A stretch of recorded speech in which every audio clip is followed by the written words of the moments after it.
Baik, Assalamualaikum warahmatullahi wabarakatuh. Bismillahirrahmanirrahim. Alhamdulillahirabbil alamin wassalatu wassalamu ala asyrofil anbiya'i wal mursalin wa ala alihi wa ashabihi ajmain. Baik, sahabat-sahabat Perki Banjarmasin yang kami hormati, alhamdulillah pada Sabtu hari ini kita kembali bertemu dalam Kardiologi Online Review. Tidak terasa kita sudah sampai di edisi yang kelima. Saya pantau di sini di laptop saya ada 67 partisipan yang sudah bergabung dari 200-an yang terdaftar. Mudah-mudahan kita sambil menunggu sahabat-sahabat Perki yang lain bisa segera bergabung ke webinar kita kali ini. Alhamdulillah, walaupun dalam kondisi yang banyak beragam bencana yang menimpa kita, hari ini kita masih bisa mengadakan kajian. Kajian yang kali ini saya rasa tidak kalah menariknya dengan kajian-kajian dari Kardiologi Online Review yang sebelumnya. Sahabat-sahabat Perki sekalian, saya akan menyapa terlebih dahulu. Bersama saya sudah ada dua narasumber dan ada dua penanggap. Ada Dr. Intan Yustika Sari, spesialis jantung dan pembuluh darah. Apa kabar Dr. Intan? Baik, Dokter Fauzan, selamat pagi. Alhamdulillah, selamat pagi. Dr. Intan, nggak ada banjir ya di sana ya? Alhamdulillah udah mulai Ya, surut ya. udah mulai surut ya, alhamdulillah. Mudah-mudahan sahabat-sahabat kita yang terdampak di sini, jadi mungkin bersama kita ada yang dari Barabai, mungkin ada yang dari Kabupaten Banjar juga sudah mulai mereda banjirnya ya. Juga ada ini dekat dengan daerah yang sangat terdampak nih, Dr. Lina Haryati, spesialis jantung dan pembuluh darah. Dr. Lina, apa kabar Dr. Lina? Alhamdulillah baik, Dok. Kandangan jauh dari Barabai ya, Dok? Oh, dekat sampingnya, Dok. Dekat ya. Tapi nggak kena ya banjir? Kena Kena, ada sedikit. tapi Ya, terdampaknya nggak terlalu jauh ya ya. enggak heboh lah. Iya, tapi kita turut berduka ya dengan sahabat-sahabat kita yang berada di Barabai ya. Sebagian dokter-dokter juga ada yang mengungsi sampai ke rumah sakit kabarnya. Ya, ya. Ini juga kita bersama dua penanggap ini, dua penanggap kita. Yang pertama ada Dr. Putri Kusuma Dewi, spesialis jantung dan pembuluh darah. Dr. Putri, Assalamualaikum dok. Waalaikumsalam warahmatullahi wabarakatuh, Dr. Fauzan. Dr. Putri daerah Gatot Subroto. Dr. Gatot Subroto, banjir dok? Lumayan Enggak ya? kemarin-kemarin Ya. sekarang. Alhamdulillah. Ya, Dr. Agung Hadi, spesialis jantung dan pembuluh darah. Waalaikumsalam warahmatullahi wabarakatuh. Dr. Agung sering update katanya banjir juga. Tapi udah surut. Ya, okay. Mudah-mudahan mudah-mudahan semuanya sehat-sehat terus dok ya. Baik. Dokter Intan, jadi muter videonya bisa nggak Dokter Intan? Saya nggak bisa. Oke, baik. Ya, baik, kita langsung saja. Jadi banyak sekali bencana di tanah air. Jadi sahabat-sahabat Perki Banjarmasin sekalian, ada bencana gempa di Sulawesi Barat, kemudian ada bencana banjir di beberapa daerah di Indonesia, Kalimantan Selatan, kabarnya juga di Manado, Jawa Barat, kemudian Jawa Tengah, Aceh, dan entah di bagian-bagian mana yang lain, termasuk bencana yang juga tidak selesai juga, yaitu bencana COVID-19. Nah, namun hari ini kita akan membahas satu bencana yang ini sudah berpuluh-puluh tahun, juga tidak bisa teratasi dengan baik, yaitu bencana yang bernama acute coronary syndrome. Jadi ini masih tercatat sebagai bencana yang banyak sekali menelan korban. Ya. Nah, kalau kita berbicara bencana, misalnya bencana banjir ini salah satu yang kita khawatirkan itu adalah komplikasi-komplikasi bencana. Jadi misalnya kemarin di tempat saya itu sempat bencananya berkomplikasinya adalah aliran listrik yang bermasalah. Nah, jadi kita sempat 2 hari aliran listrik bermasalah dan sempat ada kebakaran di tempat kami gara-gara aliran listrik tersebut. Jadi ada korsleting juga karena orang bermasalah, ada yang sampai meninggal karena mencoba memperbaiki listrik. Nah, jadi bencana kelistrikan akibat banjir juga ternyata adalah suatu masalah komplikasi tersendiri. Nah, ternyata tidak jauh beda kalau kita membahas bencana acute coronary syndrome, maka juga ada bencana kelistrikan. Nah, hari ini kita akan berbicara tentang bencana kelistrikan yang melanda pada saat ACS. Hari ini kita akan membahas aritmia pada ACS. Nah, kita sudah kedatangan tadi dua narasumber kita yang akan membahas panjang lebar tentang bagaimana gangguan aritmia pada ACS ini. Saya akan langsung saja mungkin ya, Dr. Intan Yustikasari, spesialis jantung dan pembuluh darah, ini akan menyampaikan tentang judulnya ini menarik sekali. Jadi sebentar.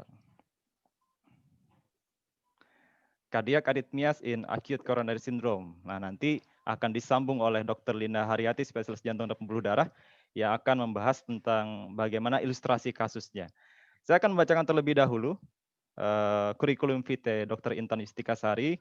Dr. Intan Yustikasari mungkin sudah beberapa kali tampil juga di acara Kardiologi Online Review ini. Beliau lahir di Bandung 15 Maret 1986, beralamat di Jalan Gatot Subroto Timur, 1 nomor 28 Banjarmasin. Saat ini beliau menjadi staf dosen dan staf medis di Departemen Kardiologi, Fakultas Kedokteran Universitas Lambung Mangkurat dan Rumah Sakit Umum Daerah Ulin Banjarmasin. Beliau menyelesaikan studi dokter umum pada tahun 2010, kemudian pada tahun 2017 beliau menyelesaikan spesialis jantung dan pembuluh darah di Fakultas Kedokteran Universitas Pajajaran.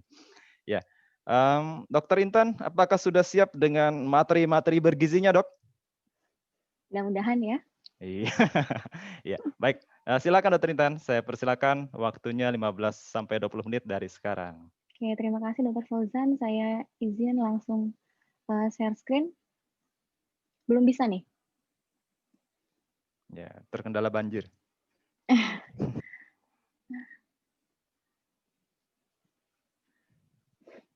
Belum bisa ya? Boleh dibantu panitia? Sudah bisa, Dok? Bisa langsung? Saya coba lagi. Ya. Belum bisa nih?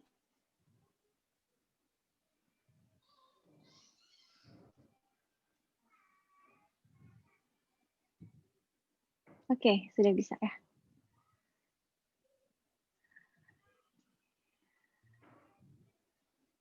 Tampilan PowerPoint ini sudah bisa dilihat dengan baik ya, Dr. Fauzan? Oke, siap. Oke. Bagus sekali. Oke, silakan, Assalamualaikum Dokter Intan. warahmatullahi wabarakatuh. Selamat Waalaikumsalam. siang, teman sejawat sekalian yang telah bergabung bersama kami di Kardiologi Online Review yang kelima. Pada kesempatan kali ini saya akan menyampaikan materi mengenai aritmia yang terjadi pada sindroma koroneri akut. Kembali saya mengulas mengenai algoritma diagnostik dan triase untuk ACS. Jadi yang harus dinilai adalah 3 hal. Yang pertama adalah presentasi klinis, kemudian yang kedua adalah elektrokardiografi, dan yang ketiga adalah biomarker jantung. Pasien yang datang ke rumah sakit pada umumnya suspek ACS datang dengan keluhan nyeri dada. Nyeri dada terasa seperti tertumpuk benda berat, seperti terhimpit, ya, bisa dirasakan pada dada, menjalar pada dagu, di bawah leher, di punggung, lengan kiri kanan, ya, dan biasanya juga disertai dengan ada keluhan mual, muntah, keringat dingin. Pada beberapa populasi seperti usia tua, pasien diabetes, pasien wanita, biasanya keluhan bervariasi mulai dari berdebar, sesak nafas, ataupun nyeri ulu hati. Nah, kemudian yang kita nilai selanjutnya adalah gambaran jadi ini bervariasi mulai dari gambaran EKG yang normal hingga adanya ST changes ya, baik itu ST elevasi, ST depresi, ataupun T inversi. Nah, apabila kita menemukan adanya gambaran EKG dengan ST elevasi, disertai dengan adanya presentasi klinis yang sesuai dengan iskemik miokard, maka tata laksana untuk STEMI atau ST elevation myocardial infarction harus segera dilakukan sesuai dengan panduan STEMI ya. Jadi tidak perlu menunggu biomarker jantungnya hasilnya keluar ya. Sedangkan 2 jenis ACS yang lain kita perlu memperhatikan kadar dari biomarker jantungnya. Apabila kadar biomarker jantungnya di atas upper limit normal, maka diagnosis yang kita buat adalah non-STEMI. Sementara apabila biomarker jantungnya dalam batas normal, diagnosis yang kita buat adalah unstable angina pectoris. Adapun komplikasi dari sindroma koroner akut yang sering terjadi adalah disfungsi miokard, kemudian gagal jantung, aritmia, komplikasi mekanis maupun perikarditis. Dan yang akan kita bahas hari ini adalah aritmia sebagai komplikasi dari ACS. Jadi aritmia pada ACS ini menimbulkan angka kematian yang sangat tinggi ya, berhubungan dengan sudden cardiac death. Dalam hal ini adalah terjadinya VT maupun VF. Dan beberapa studi telah menunjukkan bahwa terapi early reperfusi ini dapat menurunkan secara signifikan kejadian ventricular arrhythmia sehingga dapat menurunkan angka kematian akibat penyakit jantung pembuluh darah. Begitu pula dengan obat-obatan anti aritmia yang saat ini telah banyak digunakan, juga terbukti dapat menurunkan mortalitas selama di rumah sakit ya. Jadi short term mortality-nya dapat menurun secara bermakna. Dan jangan lupa pada pasien ACS segera koreksi apabila ada electrolyte imbalance ya, dan kemudian optimalisasi terapi menggunakan beta blocker, ACE inhibitor, dan statin sesuai dengan indikasi rekomendasinya. Jadi adanya acute ischemic ini dapat membuat terbentuknya jaringan-jaringan proaritmia di jantung ya, baik berupa adanya scar ataupun fibrosis vokal, hipertrofi, adanya perubahan hemostasis ataupun adanya kehilangan koneksi interselular di miositnya. Sehingga hal-hal tersebut dapat menyebabkan terjadinya gangguan konduksi dan juga gangguan dari aktivitas elektrik yang dapat memicu terjadinya VT maupun VF. Jadi dari diagram ini kita bisa lihat prevalensi aritmia yang paling sering terjadi adalah pada jenis ACS yang STEMI ya, secara bermakna lebih tinggi dibandingkan aritmia yang terjadi pada non-STEMI maupun angina unstable angina pectoris. Begitu pula serius aritmia yang malignan ini biasanya relatif lebih tinggi terjadi pada laki-laki dibandingkan dengan perempuan. Jadi studi ini dilakukan pada sekitar 100 pasien yang mengalami ACS onset kurang dari 14 hari yang dirawat di rumah sakit dengan terlebih dahulu mereka mengeksklusi valvular heart disease, hypertensive heart disease, termasuk aritmia reperfusi. Jadi di sini mereka mendapatkan adanya 5 jenis aritmia yang paling banyak didapatkan sebagai komplikasi dari ACS.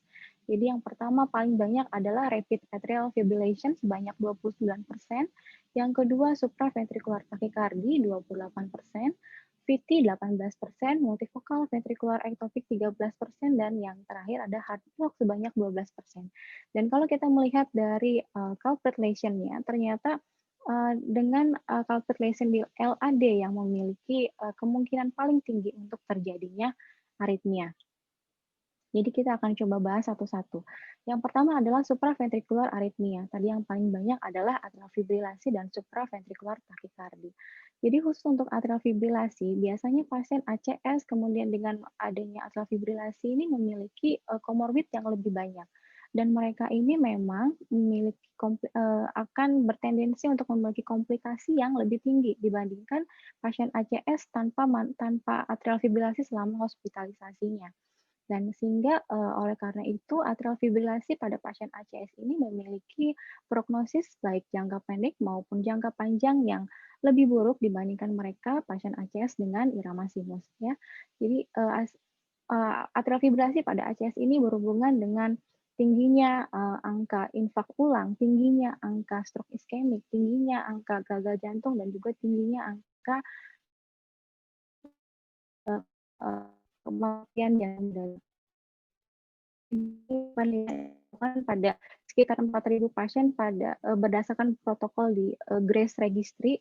Jadi memang secara signifikan dapat terlihat bahwa kejadian stroke iskemik, kejadian major bleeding, heart failure, dan juga kematian lebih tinggi secara signifikan dibandingkan pasien ACS tanpa atrial fibrilasi selama hospitalisasinya.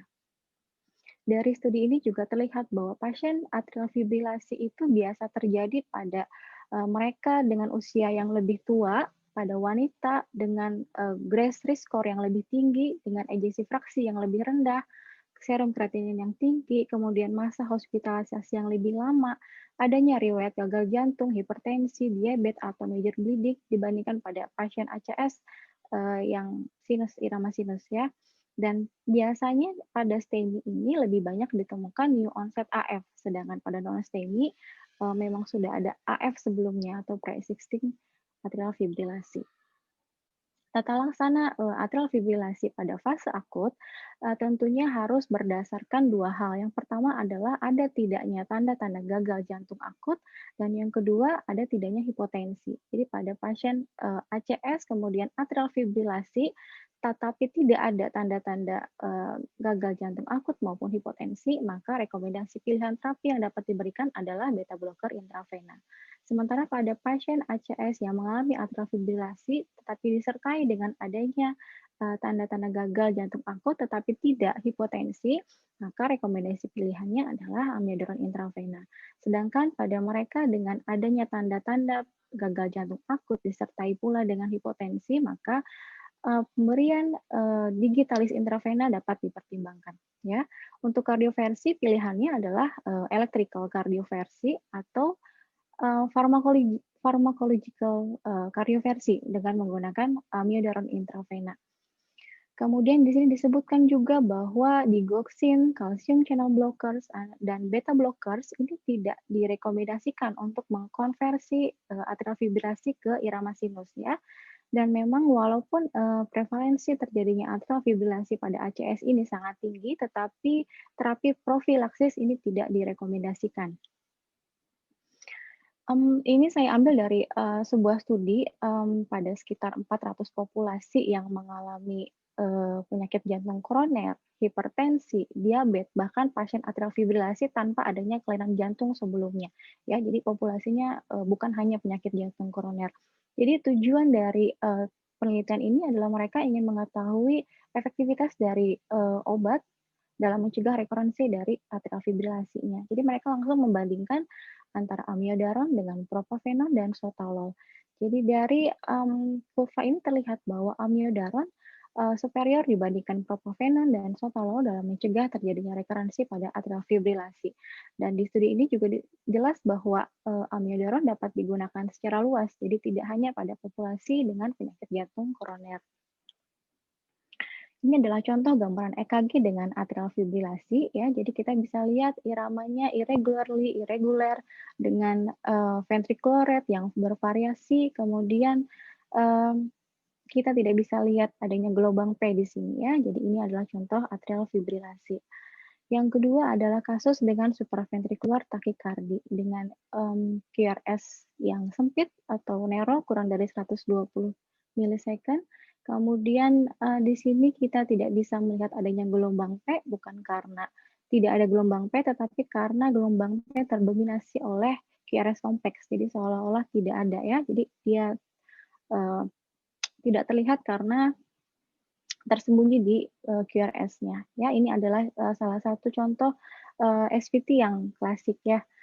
Oke, jadi yang topik selanjutnya yang kita akan bahas adalah mengenai ventricular arrhythmia. Jadi ventricular arrhythmia juga adalah yang termasuk yang cukup tinggi insidensi dan prevalensinya, dan sekitar 6% dari ventricular arrhythmia ini bisa berkembang menjadi aritmia malignan seperti VT tanpa nadi dan ventricular fibrilasi.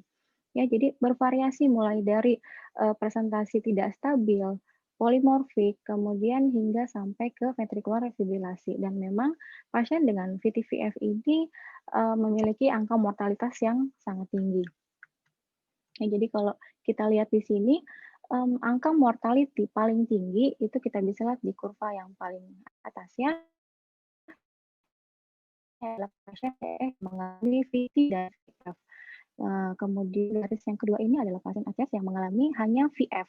Yang ketiga mengalami hanya VT, dan sementara yang terakhir adalah pasien ACS tanpa adanya VT-VF. Ya, jadi kita bisa lihat bahwa secara signifikan mortality-nya meningkat dengan adanya ventricular fibrilasi. Kemudian mungkin kita bertanya, sebenarnya apakah ada hal-hal yang menentukan, ada hal-hal yang faktor risiko atau komorbid dari pasien yang bisa menyebabkan tendensi untuk terjadi ventricular arrhythmia ya. Jadi dari studi ini juga disebutkan bahwa adanya hipertensi, adanya chronic obstructive pulmonary disease, adanya infark miokard sebelumnya, dan ada perubahan ST segmen saat presentasi ya. Ini termasuk faktor-faktor yang dapat membantu kita memperkirakan kemungkinan terjadinya VT-VF pada pasien ACS.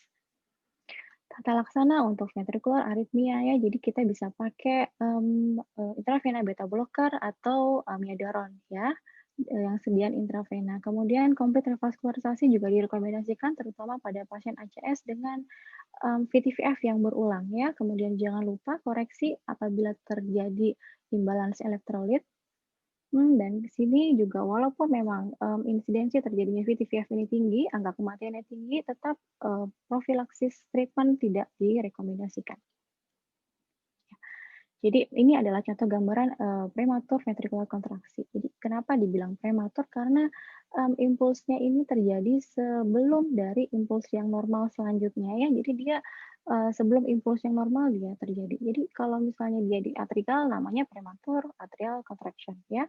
Bisa junctional, bisa juga ventricular. Untuk dia ventricular dia akan berbentuk seperti berbentuk QRS-nya lebar ya karena dia iramanya berasal dari ventricle.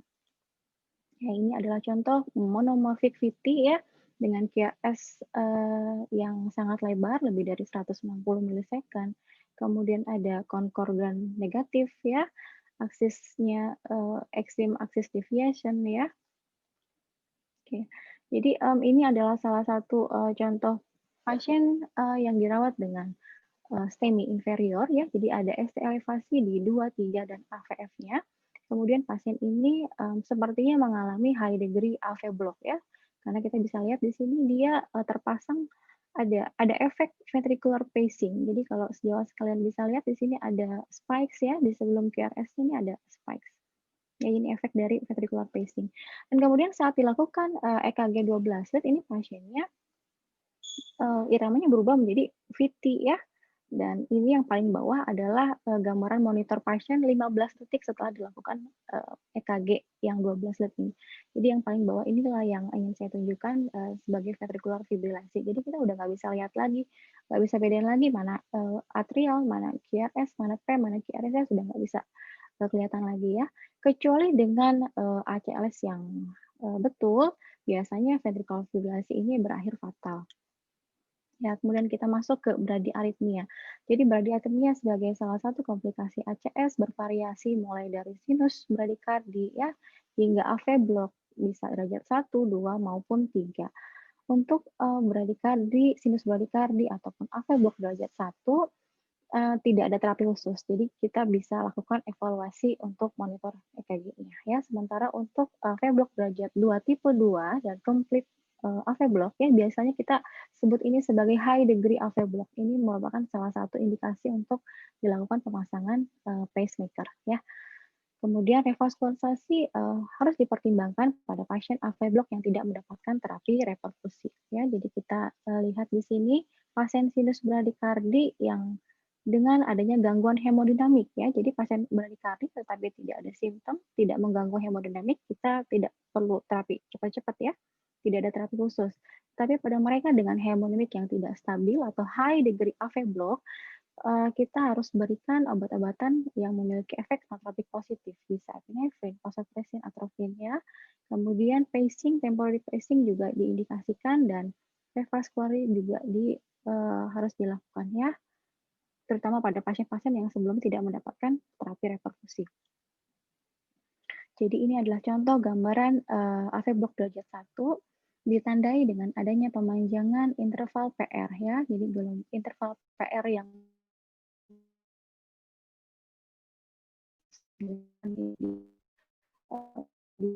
lebih dari.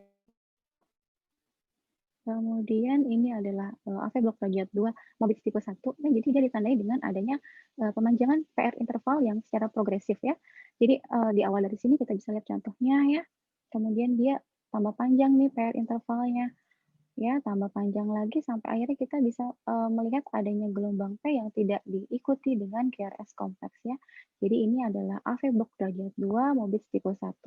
Sementara untuk morbid tipe 2 bedanya adalah di sini tidak terjadi pemanjangan PR interval yang progresif. Jadi PR intervalnya konstan. Bisa normal, bisa juga memanjang PR intervalnya ya, tetapi tidak berprogresif memanjang. Jadi di sini kita lihat PR intervalnya tetap ya sama. Kemudian kita bisa lihat adanya gelombang P yang tidak diikuti dengan gelombang QRS. Dan ini adalah contoh gambaran total AV block atau AV block derajat 3. Jadi antara aktivitas atrium dan ventricle tidak ada hubungan lagi ya. Jadi atriumnya berjalan sendiri-sendiri, begitu pula dengan ventricle-nya. Ya, jadi kalau kita lihat EKG ini ada ST elevasi ya di 2, 3 AVF ya, STEMI inferior, dan kemungkinan besar juga terjadi infak di dinding posterior ya. Jadi kita ingat bahwa kalau kita ketemu pasien dengan gambaran STEMI di inferior, jangan lupa untuk memasang sadapan EKG di tempat lain ya. EKG kanannya harus dilakukan, EKG di posteriornya juga jangan lupa. Oke, sebagai kesimpulan, jadi gangguan konduksi aritmia ini sangat sering terjadi, terutama pada fase akut STEMI ya, dan terjadinya aritmia ini juga berhubungan dengan prognosis pada pasien STEMI tersebut. Dan terapi reperfusi ini terbukti dapat menurunkan terjadinya aritmia ventricle maupun kematian akibat kardiovaskular. Dan berdasarkan guidelines, amiodarone direkomendasikan untuk aritmia baik itu supraventricular aritmia maupun ventricular aritmia pada akut fase dari ACS. Sekian presentasi dari saya. Terima kasih atas perhatiannya. Assalamualaikum warahmatullahi wabarakatuh. Saya kembalikan ke Dr. Fauzan. Waalaikumsalam warahmatullahi wabarakatuh. Mantap, Dr. Intan. Ya, kita tadi belajar banyak pertama tentang acute coronary syndrome-nya, bagaimana melakukan diagnosis ACS.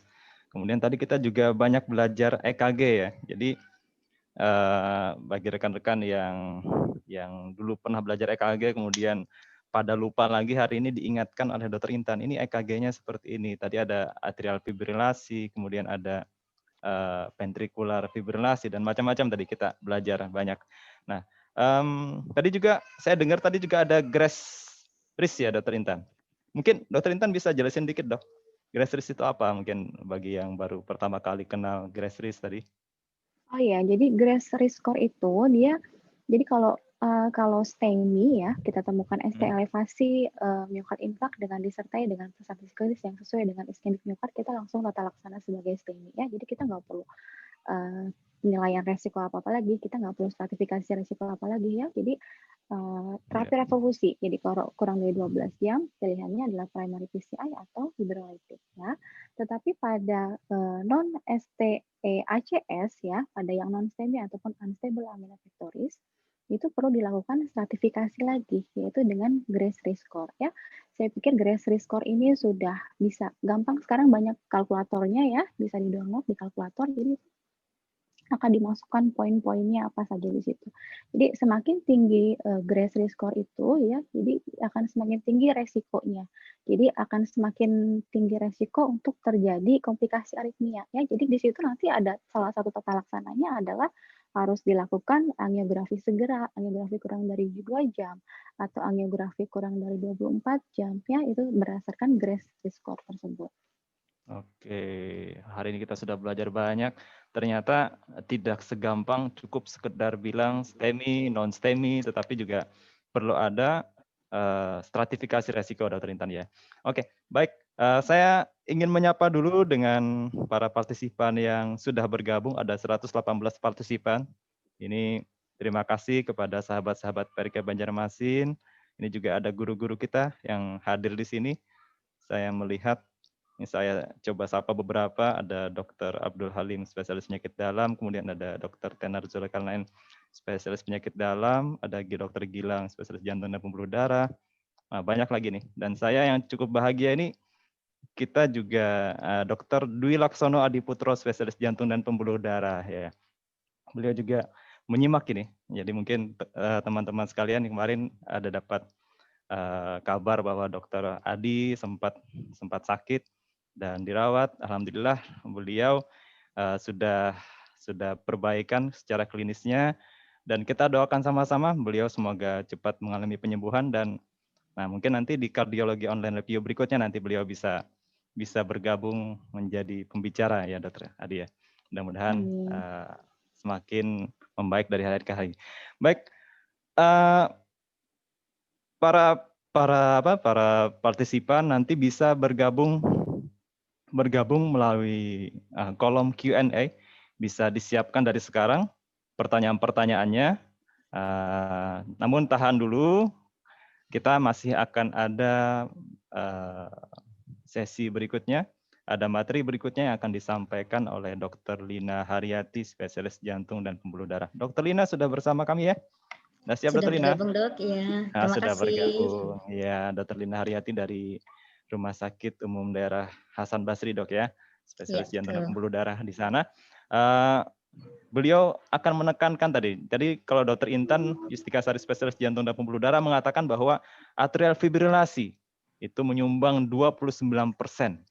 Nah, jadi ternyata atrial fibrilasi adalah aritmia yang paling banyak terjadi pada pasien-pasien dengan ACS. Nah, tadi Dr. Intan juga sudah memperkenalkan begini cara mengenali atrial fibrilasinya, dan hati-hati dengan atrial fibrilasi karena tadi saya nyatat bahaya bisa gagal jantung, kemudian ada stroke iskemik, bahkan kematian lebih tinggi pada pasien-pasien yang dengan atrial fibrilasi. Nah, sekarang Dr. Lina Haryati, saya tadi udah ngintip PowerPoint-nya. Beliau akan membahas lebih lanjut tentang atrial fibrilasi ini. Ya, sudah siap ya, Dr. Lina? Ya, siap, Dok. Terima kasih. Oke, silahkan dijalankan, Dokter. Ya, Assalamualaikum 15 menit sampai 20 menit. warahmatullahi wabarakatuh. Terima kasih pada Dr. Fauzan atas kesempatan yang telah diberikan. Sebelumnya saya menyapa dulu yang terhormat senior-senior Perki Banjarmasin sekalian. Saya mohon izin untuk mempersiapkan slide sebentar.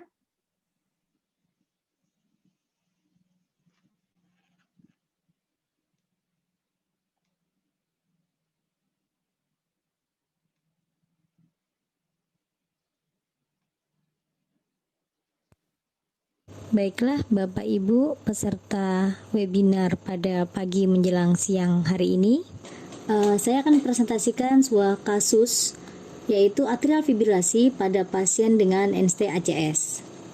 Sebelumnya kita sedikit mereview apa itu definisi dari atrial fibrilasi.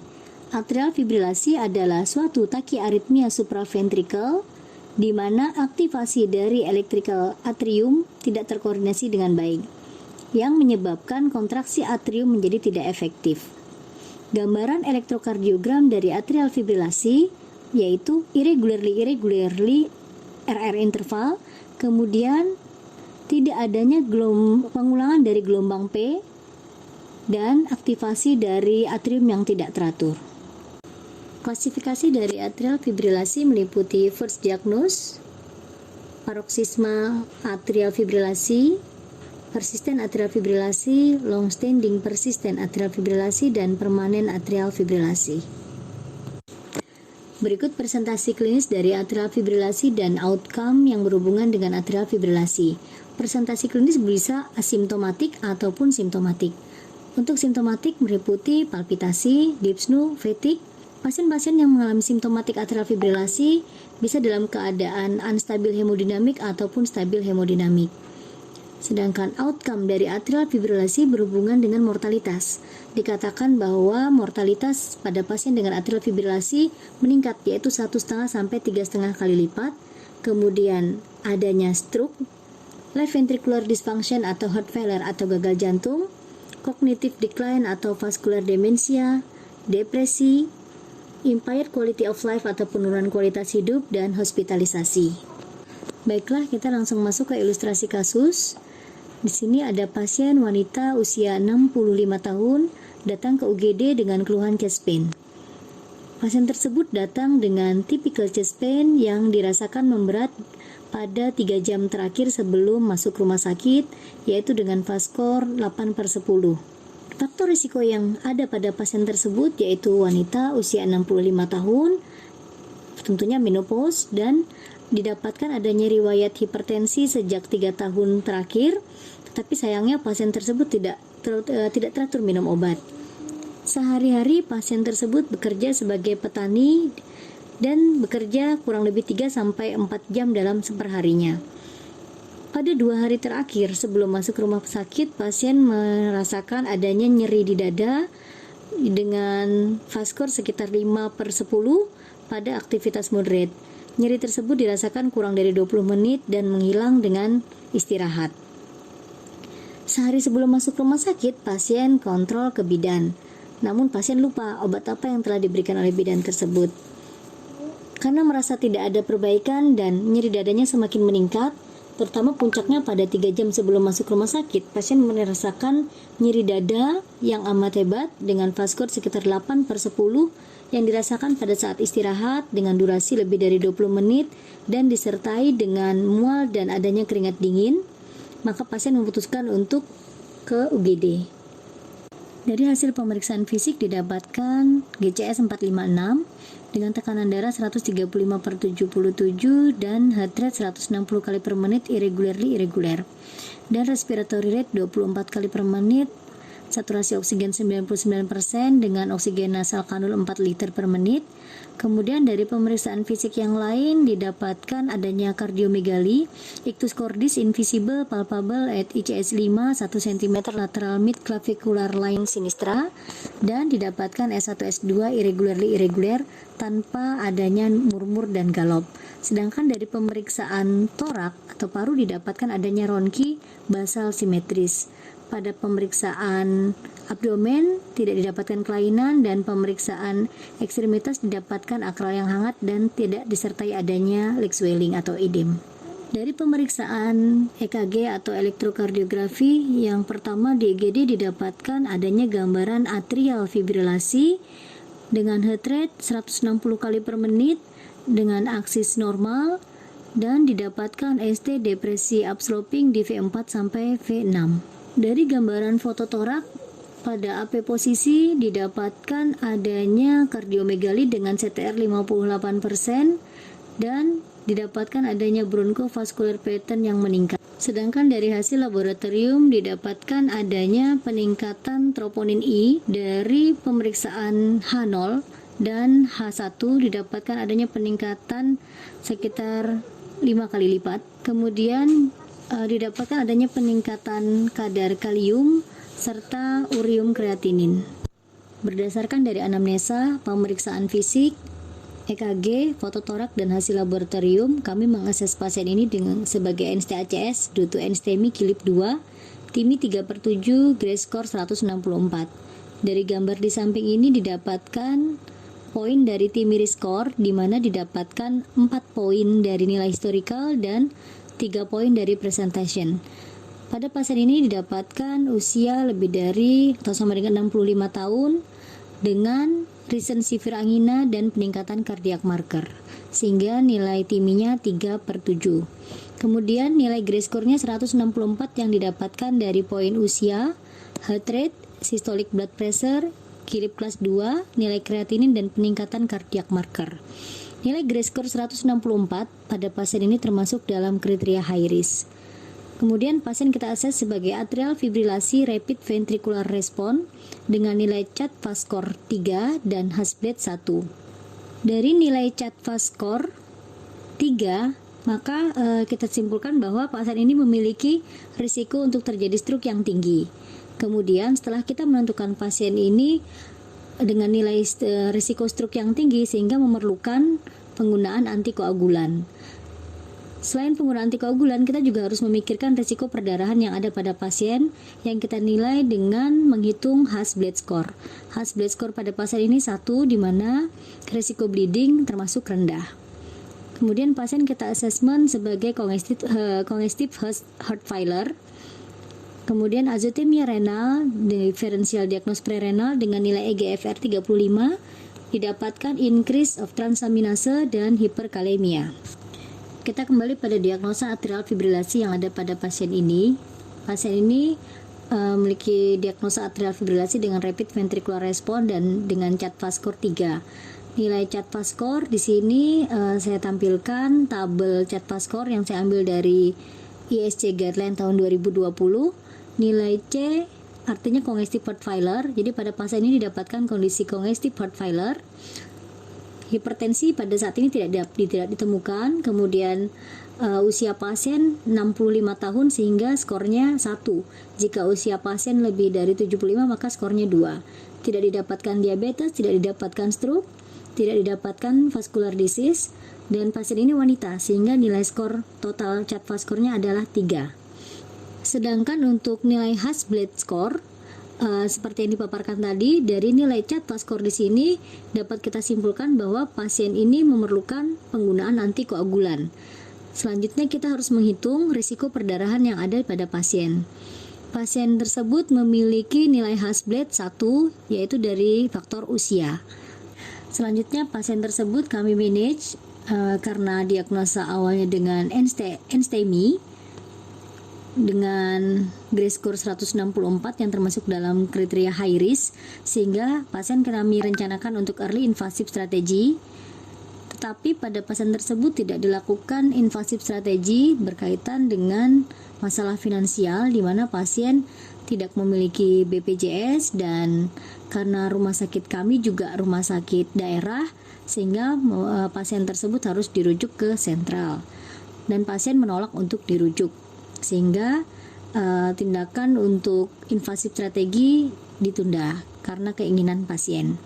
Kemudian pasien kami posisikan bed rest dengan semi-polar position dengan pemberian oksigen 2-4 liter per menit dengan nasal kanul dan pemberian cairan 1500 cc per hari dengan target balance cairan minus 500 cc per hari karena pasien saat ini datang dengan kondisi kongestif. Kemudian yang poin terpenting di sini adalah pasien kita berikan antikoagulan. Antikoagulan yang kita berikan pada pasien golongan LMWH berkaitan dengan kondisi pasien yang saat ini juga ACS yang juga memerlukan antikoagulan, di mana pada pasien juga didapatkan adanya atrial fibrilasi. Atrial fibrilasi yang ada pada pasien ini kami masukkan dalam first diagnose karena memang dari anamnesa pasien tidak ada keluhan berdebar-debar sebelumnya dan tidak pernah terdiagnosa sebagai atrial fibrilasi. Dari CHA2 skornya 3 juga memerlukan antikoagulan, sehingga antikoagulan yang diberikan pada pasien ini sebagai penanganan NSTEMI sekaligus untuk atrial fibrilasi yang ada pada pasien. Kemudian injeksi diuretik untuk penanganan congestive heart failure, dan untuk rhythm control pada pasien ini karena dia dengan atrial fibrilasi rapid ventricular response, target pertama yang kita lakukan adalah untuk menjadikan irama jantungnya kembali menjadi sinus. Sehingga di sini kami memberikan golongan amiodaron. Kemudian pasien juga kita berikan nitrat karena pasien datang dengan chest pain atau nyeri dada dengan VAS score 8/10. Kemudian pasien juga kita koreksi kondisi hiperkaleminya. Untuk terapi per oral di sini kami menggunakan dual antiplatelet, kemudian atorvastatin 1x40 mg, nitrat 3x5 mg.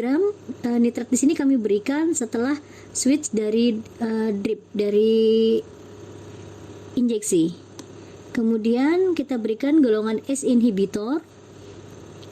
Beta blocker pada pasien ini kami tunda karena pasien datang juga dalam kondisi kongestif. Kemudian kita berikan diazepam dan laktulosa. Dari gambar di samping ini adalah gambaran elektrokardiografi pos pemberian amiodaron. Di sini kita dapatkan adanya irama atrial fibrilasi berubah menjadi sinus rhythm. Tetapi di sini kita masih menemukan adanya ventricular extrasystole. Kemudian pada EKG pos pemberian amiodaron di sini tampak adanya perubahan ECG dari awal datang, di mana pada awal datang tadi disebutkan didapatkan adanya ST depresi upsloping dari V4 sampai V6, sedangkan pada ECG pos pemberian amiodaron irama jantung berubah dari atrial fibrilasi sudah kembali menjadi sinus rhythm dan didapatkan adanya T inversi dari V2 sampai dengan V4, dan di sini juga didapatkan ST depresi tipe horizontal dari V4 dan V5. Berikut adalah evaluasi post kardioversi. Kardioversi yang kita berikan pada pasien berupa farmakokardioversi karena pasien datang dengan kondisi stabil hemodinamik. Dari subjektif, pasien sudah tidak mengeluh nyeri dada lagi dan vital sign blood pressure 140/67, pasien dalam kondisi stabil hemodinamik. Kemudian sudah tidak kita dapatkan lagi adanya ronki dan hiperkalemi juga sudah resolve, sudah bisa teratasi. Dan pada gambaran EKG post amiodaron setelah selesai koreksi dengan amiodaron, Di sini didapatkan irama jantung sudah kembali menjadi sinus ritem dengan heart rate 70 kali per menit dan aksis LAD, dan didapatkan adanya T inversi di V2 sampai V4 serta ST depresi tipe horizontal dari V5 dan V6. Berikut adalah faktor-faktor risiko dari atrial fibrilasi. Dari banyak faktor risiko atrial fibrilasi tersebut, yang ada pada pasien ini adalah coronary arterial disease dan adanya hipertensi. Manajemen pasien dengan atrial fibrilasi harus dilakukan secara terintegrasi, di mana menjadikan pasien sebagai center. Yang pertama, kita harus mengoptimalisasi pencegahan stroke. Mengoptimalkan pencegahan stroke, kemudian mengontrol gejala atau symptom control dengan cara memberikan rate control atau rhythm control. Kemudian menata laksanaan faktor-faktor kardiovaskuler maupun komorbid dan melibatkan pasien dalam pengobatan. Jadi kita memberikan edukasi kepada pasien, kemudian memberikan edukasi bagaimana cara perawatan di rumah dan bagaimana untuk mengubah lifestyle atau modifikasi gaya hidup sehari-hari. Kemudian adanya faktor psikososial manajemen juga harus kita perhatikan. Kita juga melibatkan pasien di sini dalam hal petugas medis. Kita harus mempunyai strategi tertentu bagaimana caranya agar pasien patuh terhadap pengobatan. Berikut adalah bagian strategi rhythm control untuk mereduksi simptom dari atrial fibrilasi, di mana targetnya adalah meningkatkan quality of life. Yang pertama kita lakukan adalah kita mengkonfirmasi stroke prevention, rate control, dan cardiovascular risk reduction. Kita evaluasi apakah terdapat simptom atau tidak. Jika tidak didapatkan simptom, maka kita mengeksklusi atau tidak perlu memberikan edukasi ke pasien untuk membatasi aktivitasnya. Target berikutnya adalah restore sinus rhythm, artinya melakukan kardioversi, mengembalikan irama dari atrial fibrilasi ke sinus rhythm. Kemudian kita mengevaluasi simptom. Jika simptom berhubungan dengan atrial fibrilasi, maka kita masuk ke bagian berikutnya, yaitu mengkaji faktor-faktor yang mendukung untuk terjadinya rhythm control. Dan jika pada evaluasi awal kita dapatkan adanya gejala atau simptom, maka kita harus evaluasi apakah simptom tersebut tidak berhubungan dengan atrial fibrilasi. Jika simptom tersebut tidak berhubungan dengan atrial fibrilasi, maka pertimbangkan untuk rate control.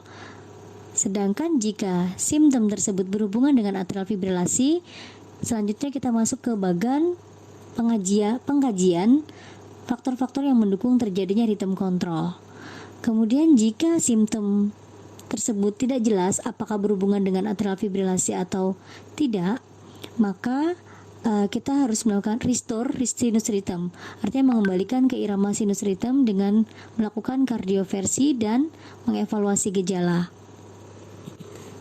Jika didapatkan paroxysmal AF, maka perlu dilakukan Holter untuk menilai apakah terdapat hubungan dengan episode AF.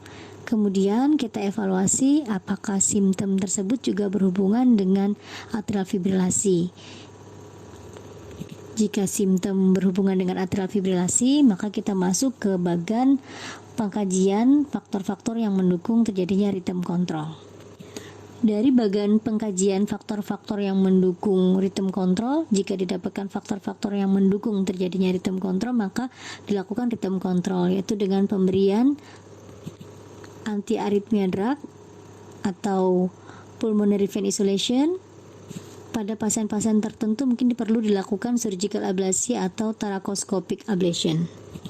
Sedangkan jika dari bagian pengkajian faktor-faktor yang mendukung rhythm control tidak didapatkan faktor-faktor yang mendukung terjadinya rhythm control, maka kita harus menilai apakah faktor-faktor risiko yang menyebabkan terjadinya AF bisa dimodifikasi dan dipertimbangkan untuk merujuk ke elektrofisiologis untuk dilakukan reassessment dan dilakukan reassessment ulang faktor-faktor risiko yang ada pada pasien.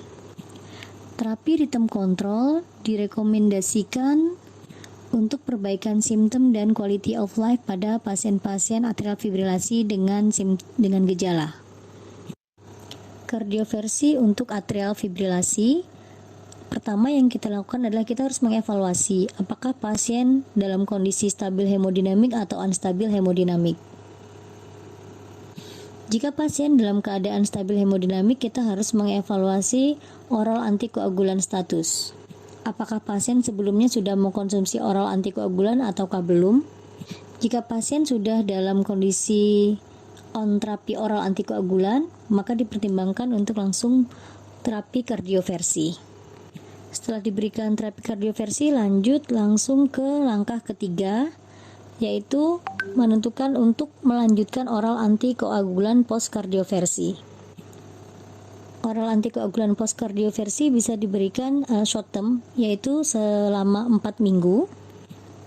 Post kardioversi jika CHA2DS score yang didapatkan senilai 0 pada laki-laki ataupun 1 pada perempuan. Ini merupakan suatu opsional jika atrial fibrilasi yang didapatkan kurang dari 24 jam. Sedangkan pemberian oral antikoagulan long term untuk semua pasien atrial fibrilasi dengan CHA2DS score lebih dari sama dengan 1 untuk laki-laki ataupun lebih dari sama dengan 2 untuk perempuan. Sedangkan jika pasien belum dalam terapi oral antikoagulan, maka kita berikan segera mungkin NOAC ataupun vitamin K antagonis atau LMH atau heparin. Selanjutnya kita cek atrial fibrilasi durasi dari episode atrial fibrilasi pasien. Jika onset AF kurang dari 12 jam atau antara 12 sampai kurang dari 48 jam, maka kita lakukan kardioversi dalam 48 jam setelah onset. Sedangkan jika onset AF lebih dari atau sama dengan 48 jam atau bahkan tidak diketahui onsetnya, maka kita bisa melakukan elektif kardioversi yang dilakukan lebih dari 48 jam setelah onset. Elektif kardioversi bisa dilakukan dengan pharmacological kardioversi ataupun electrical kardioversi. Elektif kardioversi bisa dilakukan kurang dari 3 minggu setelah terapi oral antikoagulan jika pada pemeriksaan transesofageal ekokardiografi tidak didapatkan adanya LA atau LAA trombus, atau elektif kardioversi sebaiknya dikerjakan lebih dari atau sama dengan 3 minggu setelah pemberian oral antikoagulan.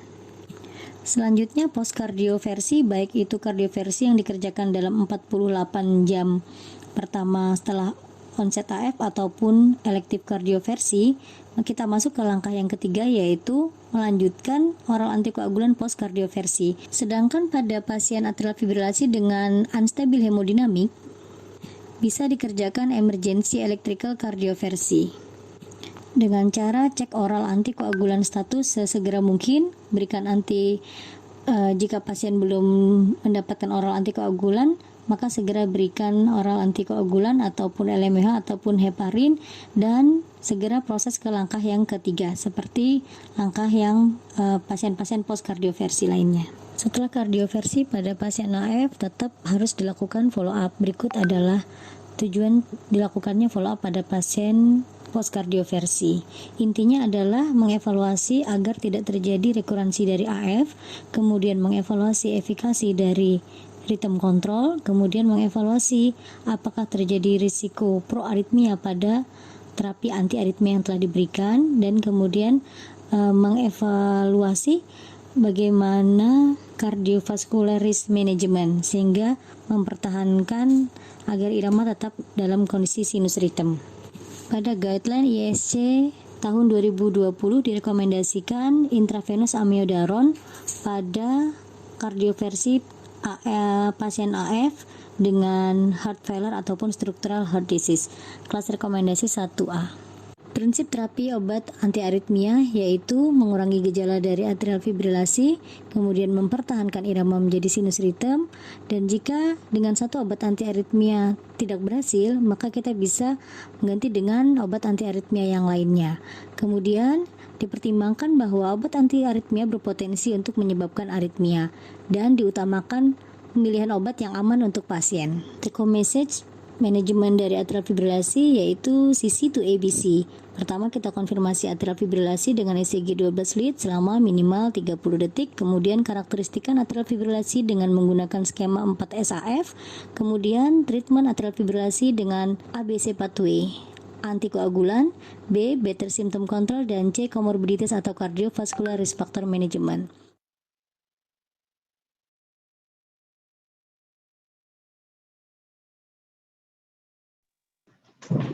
Ya, terima Oke. kasih Dr. Fauzan atas kesempatannya. Semoga sedikit share dari kami bermanfaat untuk semuanya. Itu kondisi di lapangan ya dok, di RSUD tipe B Ya. dan di perifer. Ya, baik. Terima kasih Dr. Lina Haryati, spesialis Ya. jantung dan pembuluh darah. Ini berarti real case dok ya? Ya, real case. Ya, real case. Pasiennya berarti keluar dengan kondisi, tadi saya baca kan, pasien didiagnosis non-STEMI KILIP 2. Ini apes juga ya. Jadi ACS, kemudian pasiennya ini kebanjiran berarti ya? KILIP 2. Ya, tuh, kebanjiran KILIP 2, dok. kemudian dan selain kebanjiran, pasiennya juga ada korsleting listrik ini. Kalau saya lihat, kena atrial fibrilasi, walaupun kemudian menjadi sinus dok ya. Ya, Tapi betul. masih ada ventricular extrasystole, kemudian juga ada gangguan-gangguan elektrolit juga. Jadi banyak komplikasi yang pada pasien ini. Jadi pasiennya sempat datang kontrol lagi nggak dok? Ya, kontrol sih dok, cuman ya begitu. Kalau sudah enakan, jarang-jarang kontrol. Nanti ada gejala, kontrol lagi. Oh iya, baik.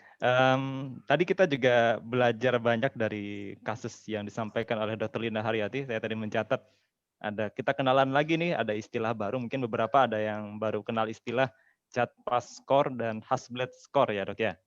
Ya, betul. Ini buat apa tadi dok? Mungkin sudah disampaikan, tapi bisa diulangi lagi dok supaya semakin mempertajam aja, supaya kita Ya. ingat. Ya benar dok. Jadi penekanannya di sini pada CHAD-PAS score. CHAD-PAS score ini kita perlu ketika kita mendapatkan pasien dengan atrial fibrilasi, kita tidak buru-buru memberikan antikoagulan, anti aritmia, tapi ketika kita dapat pasien atrial fibrilasi, kita harus hitung dulu faktor risiko stroke atau yang ada pada pasien atau faktor risiko tromboemboli yang ada pada pasien tersebut. Jadi kalau memang risikonya besar untuk terjadi tromboemboli ataupun stroke, berarti kita indikasi untuk pemberian antikoagulan. Tapi di sini kita juga harus punya rem. Tidak buru-buru memberikan antikoagulan sebelum kita mengevaluasi bagaimana Hasbled yang ada pada pasien. Karena umumnya ketika CHAD-PAS score-nya meningkat, maka Hasbled juga meningkat. Jadi risiko stroke meningkat, risiko tromboemboli meningkat, maka risiko perdarahan juga akan meningkat. Jadi penekanannya adalah kita perlu reassessment. Setiap kita memberikan terapi kepada pasien, jangan lupa untuk selalu mengreassessment. Iya. CHAD-PAS score, Hasbled selalu dievaluasi, terutama pada saat kontrol. Jadi tidak hanya pada saat datang pertama kali. Itu Jadi dok penekanannya. gas sama remnya dok ya. Jadi Hasblednya sebagai rem. Oke. Terima kasih Dr. Lina Haryati. Para partisipan sekalian, saya mencatat ini sudah sampai 146 partisipan yang sudah berhadir pada webinar kita kali ini. Anda bisa langsung memasukkan di kolom Q&A. Mungkin nanti kita juga bisa memberikan kesempatan kepada partisipan yang ingin bertanya secara live kepada para pembicara kita kali ini. Tapi tahan dulu. Setelah ini kita akan ada penanggap dulu yang akan menyampaikan tanggapan-tanggapannya. Tetapi sebelum ke penanggap, kita akan rehat sejenak. Ada sedikit pemaparan tentang etik yang akan disampaikan oleh panitia. Silakan, panitia.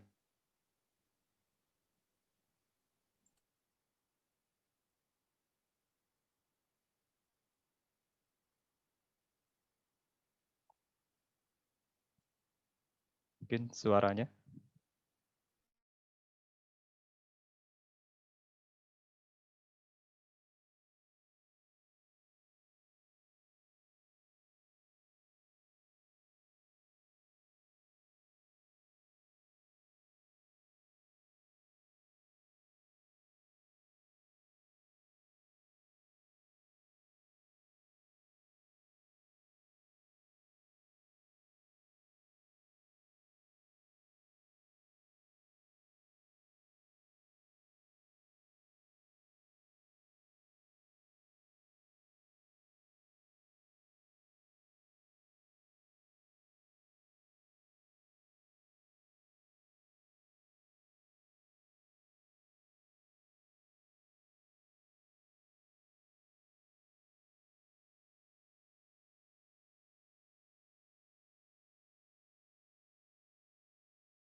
merokok dan minum minuman keras.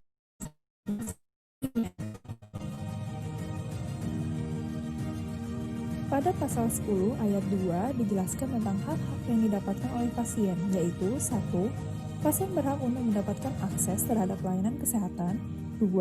Pasien berhak untuk memilih pengobatan, dokter, ataupun rumah sakit yang diinginkan. 3. Pasien berhak untuk mendapatkan penjelasan yang memadai mengenai diagnosis dan terapi dari penyakitnya. 4. Pasien berhak dilakukan informed consent terhadap tindakan yang akan dilakukan. 5. Pasien berhak untuk menolak terapi. 6. Pasien berhak untuk pindah atau melanjutkan terapi. 7. Pasien berhak untuk mengetahui identitas dari tenaga kesehatan yang merawatnya. 8. Pasien berhak untuk menjaga hal-hal yang bersifat pribadi dan komunikasi. 9. Pasien berhak untuk dijaga kerahasiaannya. 10. Pasien berhak untuk mendapatkan keamanan pribadi dan perlindungan hukum. 11. Pasien berhak untuk mempertimbangkan biaya yang akan didapatkan. 12. Pasien berhak untuk mendapatkan second opinion. 13. Pasien berhak untuk memberhentikan perawatan.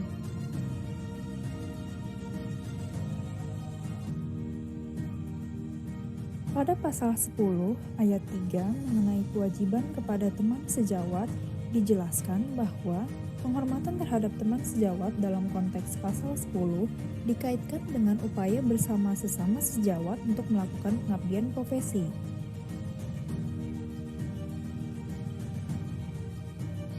Pada pasal 10 ayat 4 juga dijelaskan bahwa pasien berhak memperoleh informasi dari dokternya dan mendiskusikan tentang manfaat, resiko, dan pengobatan yang tepat untuk dirinya, serta wajib mendapatkan tuntunan dan arahan profesional dari dokter dalam membuat keputusan. Pasien atau keluarganya berhak mengajukan keluhan, kritik, dan saran atas pelayanan kedokteran. Dokter seharusnya memberikan perhatian dan menanggapi sepenuh hati.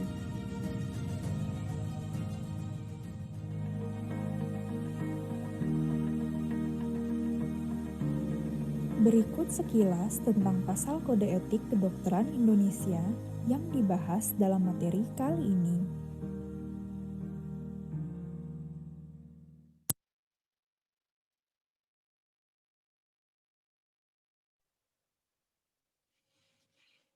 Iya, terima kasih.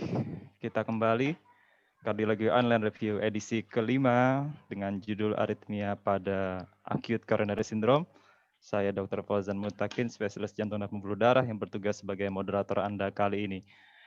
Baik, sebagai komitmen kami untuk dalam tetap mempertahankan kode etika, maka kami selalu berupaya menampilkan konten-konten etik di setiap webinar series yang diadakan oleh Perki Banjarmasin. Acara kali ini juga disponsori oleh ZP Therapeutics. Terima kasih kepada ZP Therapeutics yang telah mensponsori acara kali ini. Baik, kita sambil menunggu pertanyaan, tanggapan, dan komentar dari warga-warga, sahabat-sahabat Perki Banjarmasin di kesempatan kali ini. Sudah bergabung ada dua penanggap, ada Dr. Agung Hadi dan ada Dr. Putri Kusuma Dewi. Nah, ini kelihatannya dua-duanya ini udah siap sekali menanggapi. Kita bergabung dulu dengan Dr. Agung Hadi. Bagaimana tanggapan Anda, Dr. Agung? Dr. Agung, ya. Sudah bergabung, Dr. Agung? Nah, mungkin Dr. Agung ada tanggapan dulu, Dok, untuk kasus yang disampaikan Dr. Lina atau tentang materi yang disampaikan oleh Dr. Intan Istikasari tadi. Silakan, Dr. Agung. Iya, terima kasih, Dr. Fauzan. Ya, sangat menarik ya topik pada siang hari ini ya, aritmia pada ACS. Ini yang pertama saya ini komen ini Dr. Intan ya. Tadi kan ini amiodaran pada ini penelitian dari jurnal New England Journal bahwa untuk mencegah terjadinya AF itu dibandingkan antara obat amiodaron, propafenon, dan sotalol. Padahal kan kita ketahui bahwa obat anti aritmia itu ada banyak ya, ada 4 kelas. Kenapa kira-kira kok cuma 3 obat aja ini? Apakah obat yang lain tidak mempunyai peran dalam mencegah terjadinya atrial fibrilasi? Mohon tanggapannya, Dr. Intan.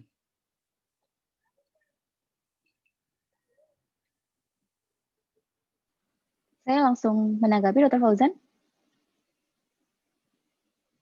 Silakan langsung aja, Dr. Intan. Ya, jadi Terkait dengan studi yang tadi saya tampilkan ya, Dr. Agung. Jadi sebenarnya memang tidak disebutkan secara detail mengapa mereka menggunakan atau mengapa mereka meng-compare head to head antara amiodaron, propafenon, dan sotalol. Tetapi dan memang kalau kita lihat berdasarkan klasifikasi dari obat anti aritmia itu kan ada 4 dan 5 tambahannya ya. Jadi satu adalah yang bekerja dalam memblok kanal natrium, yang kedua adalah bekerja dalam memblok nerve simpatetik, beta adrenergic reseptor, yang ketiga dia menghambat kanal kalium, dan yang keempat dia menghambat kanal kalsium. Sementara yang kelima itu dia yang tidak bekerja baik 1, 2, atau 3, dan 4. Cuman amiodaron dia walaupun memang dominan bekerja dengan cara menghambat ion kanal ion kalium, tetapi dia juga ternyata memiliki efek di kanal natrium, juga dia bisa menghambat beta adrenergic, dia juga bisa menghambat ion kalsium. Jadi memang amiodaron ini dia memiliki mekanisme aksi yang lebih universal, walaupun memang dominannya adalah di ion kalium, kanal ion kalium.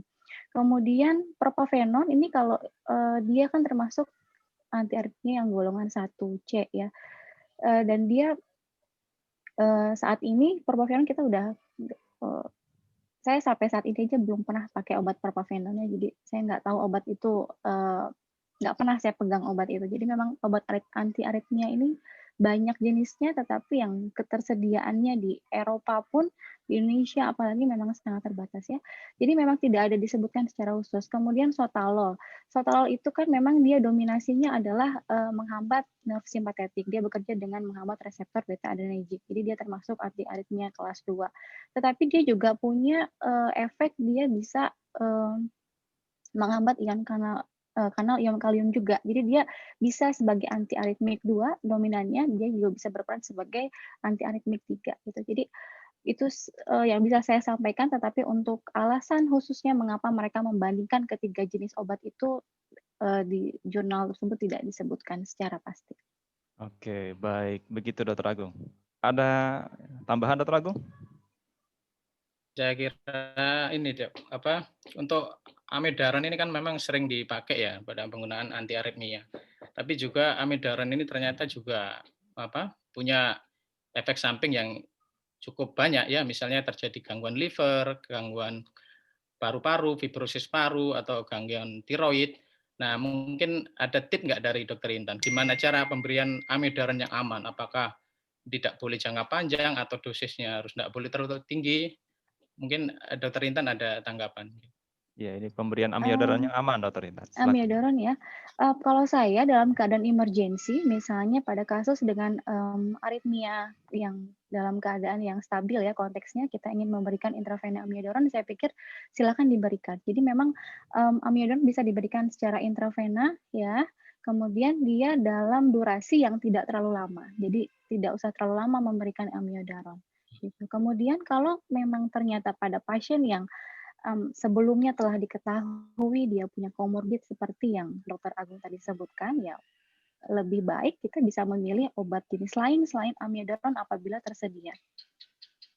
Cuman memang amiodaron ini memang dia berperan sebagai anti aritmia, tapi dia juga berperan sebagai pro aritmia ya. Itu yang kadang kita sebagai kardiologis juga sering berpikir ke arah situ mengenai safety untuk amiodaron.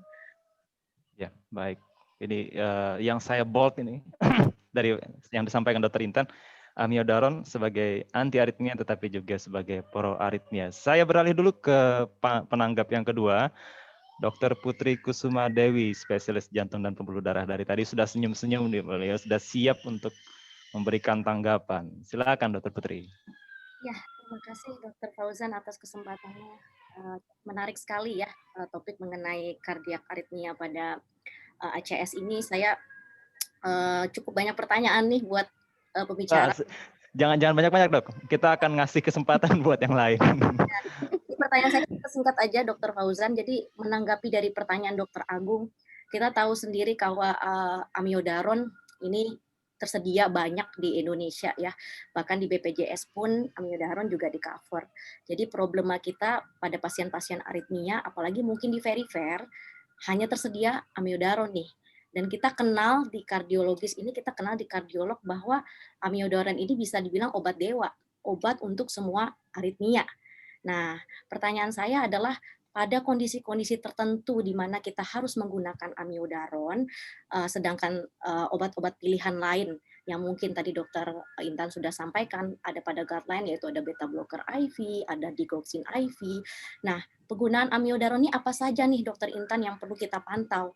Mengingat tadi Dokter Intan juga sudah sampaikan, dia anti aritmia tapi juga pro aritmia.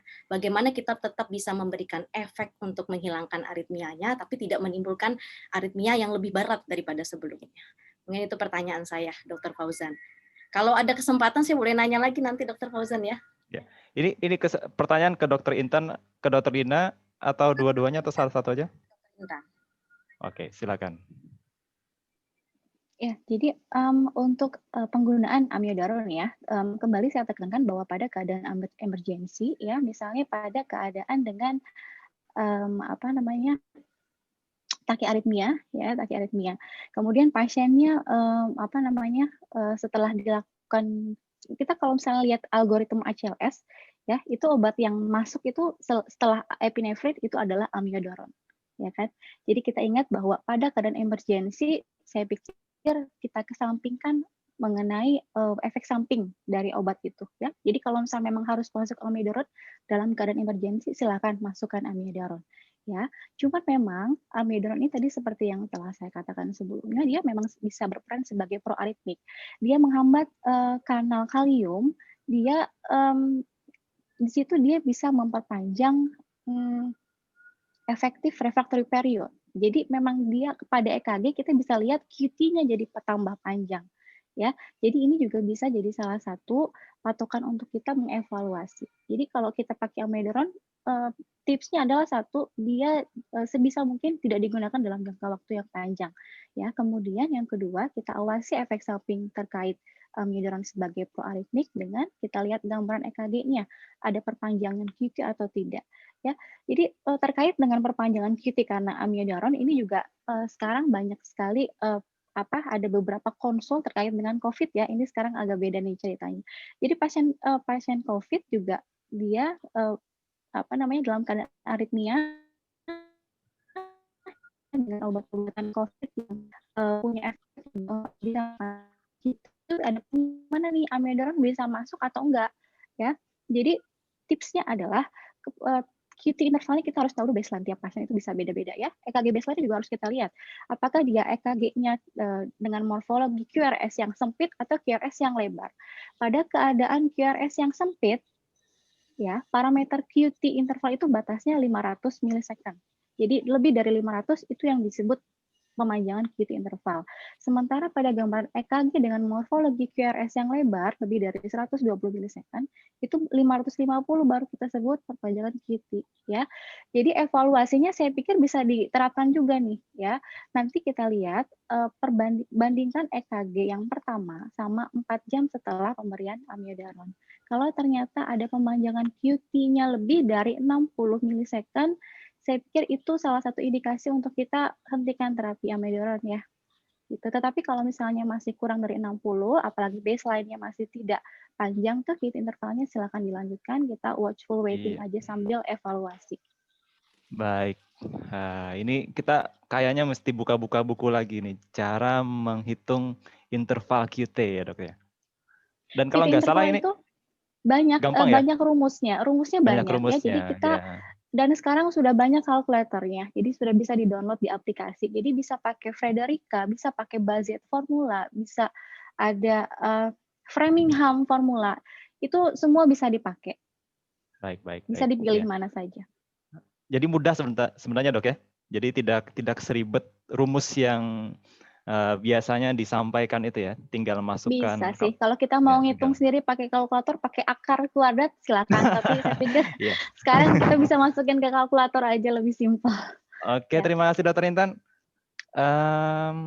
Ini udah ada beberapa pertanyaan ini. Atau mungkin Dokter Agung atau Dokter Putri ada yang mau ditanyakan dulu dok? Satu aja mungkin. Kepada narasumber, Dokter Putri, Dokter Agung. Ya, boleh saya. Oh ya. Nah, Dokter, silakan, Dr. Agung dulu. Putri. Coba.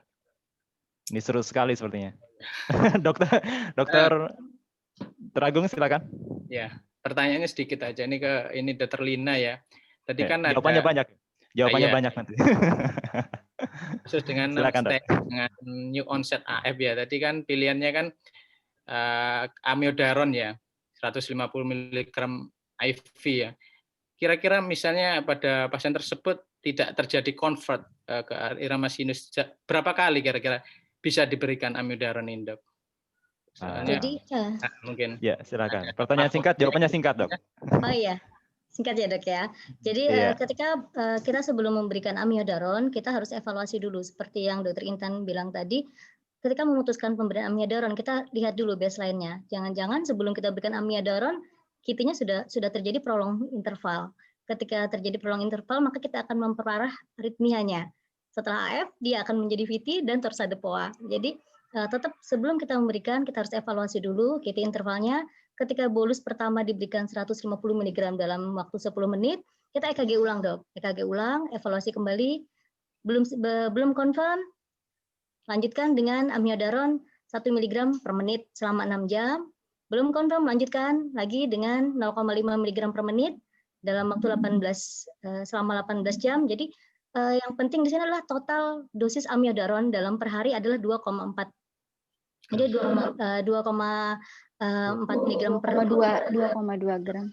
2,2 ya, 2,2 sampai ada beberapa bilang 2,4 ya. Jadi kebanyakan 2,2 gram per 24 jam. Jadi yang harus kita evaluasi adalah dosis dalam 24 jamnya, itu yang harus kita awasi, Dok. Iya. Baik, Dokter Putri. Dokter Agung, udah puas ya, Dok ya? Sudah. Oke. Berarti batas adalah dosis maksimal dalam 24 jam. Iya, jadi betul, Dok. Ya. Ya. Dokter Putri, pertanyaan singkat, jawaban singkat. Ya. Silakan, Dokter Putri. Kita akan memberikan pertanyaan ke Dokter Lina. Ya, silakan, Dok. Kita udah bahas, Dokter Lina bahas case mengenai kardioversi farmakologis dengan amiodaron. Kita juga tahu bahwa kardioversi nggak cuma farmakologis, tapi juga ada kardioversi elektrik. Nah, mungkin buat teman-teman dokter umum yang mungkin bisa jadi udah lupa apa sih bedanya kardioversi farmakologis dengan kardioversi elektrik. Satu itu, Dok, pertanyaannya. Kedua, apa nih indikasinya? Kapan pasien kita lakukan kardioversi farmakologis dan kapan kita lakukan kardioversi elektrik. Nah, ini mungkin pertanyaan untuk bisa membuka wacana ke para peserta, terutama para GP ya. Ya, monggo, Dok. Iya, silakan, Dokter Lina. Saya sambil share screen dulu ya, Dok ya, biar sambil mengingat juga semuanya ya. Nah, oke. Ini, Dok. Jadi sorry. Mana share screen-nya? Mungkin bisa langsung aja, Dok. Oh iya, Dok. Gini, Dok. Jadi pasien yang kita hadapi di lapangan, jadi sebenarnya kardioversi ada kardioversi elektrik dan kardioversi farmakologi. Untuk pasien dengan unstabil hemodinamik sebenarnya pilihan kita adalah kardioversi elektrik. Sebenarnya pada pasien yang kita hadapi di lapangan, case yang kita sampaikan tadi, pasien dengan kondisi ACS sebenarnya satu kondisi unstabil hemodinamik sebenarnya ya. Jadi seharusnya pilihan kita adalah kardioversi elektrik dengan pemberian kardioversi elektrik. Cuman di situ real yang di lapangan adalah pasien ini datang dengan kondisi kompos mentis GCS 456 dan yang penting adalah sebelum kita memberikan kardioversi elektrik kita harus jelaskan dulu kepada pasien apa itu kardioversi elektrik dan apa yang harus kita kerjakan. Kita akan memberikan sedasi ringan. Kemudian istilah orang awam taunya kejut listrik ya, Dok ya. Mungkin itu yang akan kita terangkan kepada pasien, itu juga harus kita paparkan. Jadi di dalam manajemen atrial fibrilasi ini sendiri diterangkan bahwa kita harus melibatkan pasien dalam memutuskan, apalagi kalau pasiennya dengan kondisi kompos mentis. Beda case-nya ketika pasien dengan kondisi emergensi dan saat yang saya hadapi di lapangan ini pasiennya kompos mentis. Jadi kita masih berhak atau memberikan pilihan kepada pasien untuk memutuskan sendiri dia mau pilih yang mana, mau elektrik ataupun farmakologi seperti itu, Dok. Dan pasien ini pun hemodinamiknya tensinya tadi sekitar 140/70 ya, Dok ya. Jadi tidak didapatkan hipotensi. Iya, pasien berarti hemodinamik tidak stabil, Dok ya. Dan Sebenarnya pada kondisi iya, ACS ya dok ya.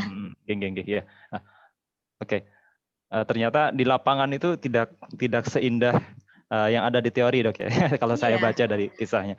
Oke, pasien juga menolak dilakukan berbagai macam tindakan kalau saya baca tadi dari case-nya yang disampaikan oleh Dr. Lina. Dr. Putri bagaimana dok? Ya, cukup. Kalau boleh bertanya nanti kapan ada waktu. Iya. Acara webinar kita masih 4 jam lagi kok dok. Iya, sayang sekali webinar kita ini cuma 30 menit, padahal case-nya sangat menarik, kemudian materinya juga sangat menarik.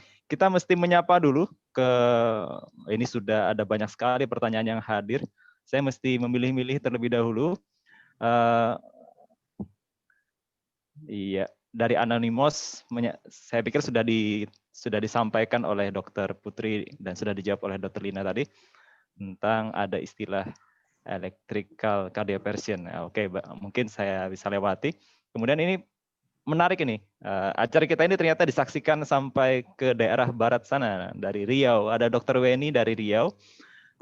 Mungkin Dr. Lina juga bisa membuka dok. Ini Iya, dok. Beliau menyampaikan sebuah kasus perempuan 45 tahun dengan datang kondisinya somnolen, kemudian tekanan darah tidak terukur, heart rate 130 kali per menit, respirasi 28 kali per menit, kemudian ada rongki basah-basah, kemudian pemeriksaan lab belum keluar hasil. Oh, berarti ini sedang terjadi nih dok. Pemeriksaan labnya belum keluar hasil.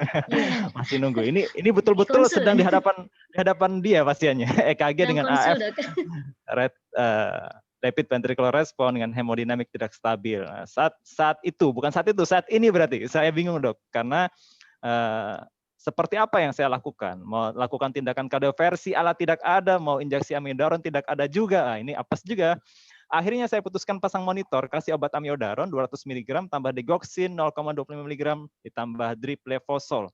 Pantau 15 menit, tidak ada respon, tensi tidak naik, EKG masih sama, kesadaran jadi delirium. Mau masukkan obat oral lagi nggak bisa karena pasien ngeracau parah. 15 menit kemudian pasien apnu, dilakukan RJP, injeksi epinefrin, nggak ada respon, akhirnya pasien meninggal. Nah, ini yang beliau ingin tanyakan, apakah tindakan saya sudah tepat dan apakah ada alternatif yang harus saya lakukan? Nah, ini menarik nih. Mungkin Dr. Intan mungkin bisa menanggapi terlebih dahulu, dok. Ya, jadi pasien dalam keadaan stabil hemodinamik. Jadi, tapi heart rate-nya 130 masih ada heart rate 130 ya. Jadi pasien dalam keadaan hemodinamik yang tidak stabil ya. Edema paru ya. Oke. Kemudian tidak ada alat kardioversi. Jadi memang sebenarnya pada pasien ini kalau bisa dilakukan electrical cardioversi itu lebih baik ya. Tapi di sini alatnya tidak ada, jadi dikasih amiodaron ya. Boleh silakan dikasih amiodaron 200 mg. Oke. Ya, jadi sebenarnya dikasih amiodaron itu udah betul ya. Kemudian untuk digoxin, saya pikir ini amiodaronnya sediaan injeksi atau oral? Digoxinnya injeksi atau oral? Ini sebenarnya kayaknya oral dok, 200 mg. Ya? Iya. Tapi ini pasiennya somnolen kayaknya nggak bisa minum obat nih. Nggak bisa nelan. Oral ya. Oke, jadi sebenarnya kalau untuk kardioversi farmakological itu amiodaronnya sediaan IV yang direkomendasikan. Ya, jadi amiodaron ini bisa dikasih setelah kardioversi elektrikal, boleh dikasih amiodaron ini, boleh dikasih yang oral. Tetapi kalau misalnya untuk dia tunggal, tidak tanpa electrical kardioversi, harusnya dia dalam sediaan IV amiodaronnya. Oke.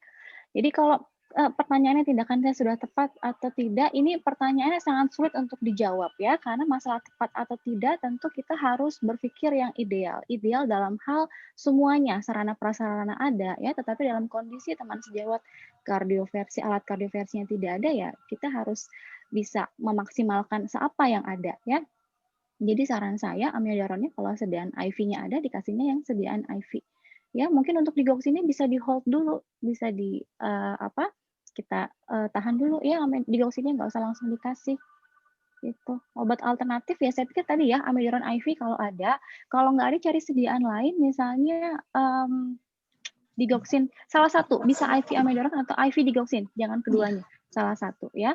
Kalau misalnya pasiennya tidak ada tanda-tanda akut heart failure, bisa dimasukkan injeksi beta blocker. Tapi kan ini pasiennya ada. Jadi pilihannya itu aja sudah betul, injeksi amiodaron atau injeksi digoxin. Salah satu. Oke, saya pikir udah cukup jelas ya. Saya lanjut ke pertanyaan berikutnya saja, Dok, karena kita waktu terbatas. Ada pertanyaan dari Dr. Harisma Bimara ini. Ini saya kenal dengan Dr. Harisma ini. Beliau adalah salah seorang PPDS penyakit dalam ya di Rumah Sakit Ulin. Dr. Harisma bertanya nih, amiodaron IV dapat menyebabkan hipotensi karena vasodilatasi. Ya, sebentar. Dan depresi kontraktilitas miokardial. Nah, ini beliau nanya, berapa tensi minimal, heart rate minimal yang cukup aman untuk dapat diberikan? Dan apakah amiodaron cukup aman digunakan ketika acute decompensated heart failure karena mempengaruhi kontraktilitas jantung? Dr. Lina Haryati, spesialis jantung dan pembuluh darah. Silakan, Dok. Ya, jadi berdasarkan guideline ISC di tahun 2020 untuk amiodaron IV itu direkomendasikan pada pasien-pasien dengan atrial fibrilasi, terutama dengan kelainan struktural, misalnya akut coronary syndrome dan pada kondisi heart failure. Jadi pada pasien ini katanya dengan ADHF, ya boleh direkomendasikan memang dok, kelasnya 1A. Jadi bisa digunakan untuk amiodaron. Kemudian tadi memang punya efek hipotensi. Memang kenyataannya di lapangan kita sering dapatkan pasien yang diberikan amiodaron mempunyai efek hipotensi. Itulah sebabnya ketika kita memberikan terapi apapun itu di bidang kardiologi kita tetap harus pantau evaluasi hemodinamik. Jadi ketika ada di lapangan jangan memberikan terapi terus ditinggal. Nah, itu yang sering kita dapatkan, mungkin kalau yang jaga IGD sering memberikan terapi terus ditinggal. Jadi tidak bisa seperti itu. Jadi ketika memasukkan amiodaron kita pantau kalau memang didapatkan ada hipotensi, ya kita mempertahankan hemodinamik setidaknya MAP di atas atau sama dengan 65 mm Hg. Mungkin itu dok. Jadi untuk pilihan amiodaron pada ADHF sudah tepat. Aman aja ya dok ya. Aman. Oke, begitu Dokter Bima ya. Dokter Bima, walaupun sekarang sedang jaga IGD ya, tolong tetap dipantau, jangan sambil webinaran aja. Iya. Ya betul. Dokter Bima. Iya. Baik, saya lanjut. Ini ada masih banyak pertanyaan. Dr. Mahfud Mustafa yang terhormat ini special request ini kepada Dr. Intan. Mohon pencerahannya nggih. Karena hari sudah mulai mendung, takutnya banjir. Jadi untuk pasien aritmia yang ditemui di IGD ataupun di ICU jika sudah terkontrol dengan amiodaron injeksi, berapa lama diteruskan atau di-maintain dengan amiodaron yang tablet? Nah, terima kasih. Dr. Intan, silakan. Ya, jadi tidak ada aturan berapa lama obatnya harus kan. Tetapi kalau sudah terkontrol dengan injeksi, kemudian kita berencana untuk mengganti ke oral, bisa mulai di tapering off. Misalnya hari ini kita ngasih 3x1, besoknya 2x1, besoknya 1x1 hingga stop. Untuk aturan bakunya tidak ada, tetapi bisa dicoba dengan tapering off secara perlahan. Oke, ya cukup jelas sepertinya. Saya lanjut ke pertanyaan berikutnya saja.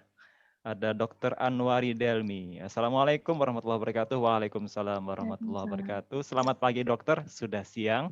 Terima kasih banyak atas sharing ilmunya. Izin bertanya, jika di IGD Rumah Sakit Perifer yang tidak ada modalitas pemeriksaan marker jantung, sedang pasien ada chest pain yang khas mengarah pada ACS dan pada EKG didapatkan tidak ada kelainan, bagaimana strategi diagnostik kita dokter? Nah ini ada pertanyaannya banyak dok, jadi kita bagi-bagi ya. Jika di IGD didapatkan Wellen syndrome yang tipe 1, apa kita tetap nilai GRACE score-nya?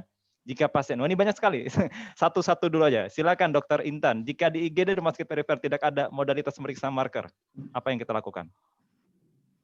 Ya, jadi yang pertama kita anamnesisnya tapi sesuai dengan iskemik miokard.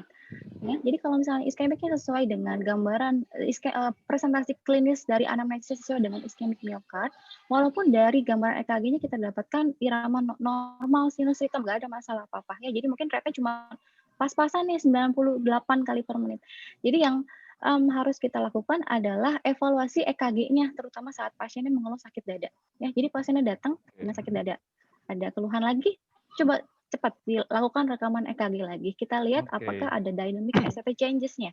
Dengan ada bukti dynamic ST changes itu sudah bisa kita masukkan pasiennya ke yang non ST elevasi ACS. Oke.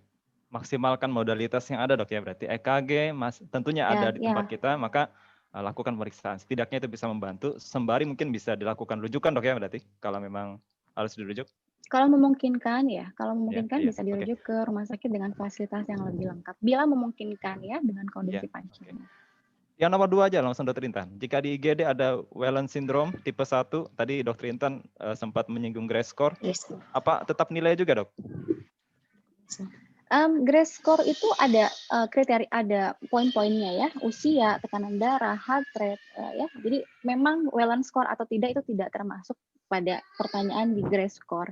Tetapi perlu kita ketahui, Whelan syndrome ini adalah salah satu pertanda gambaran EKG yang harus kita waspadai karena ini berhubungan dengan okulasi berat, berhubungan dengan multivessel disease, dan berhubungan dengan kemungkinan komplikasi yang akan terjadi, termasuk prognosis jangka pendek, jangka panjangnya ini angka kematiannya tinggi ya.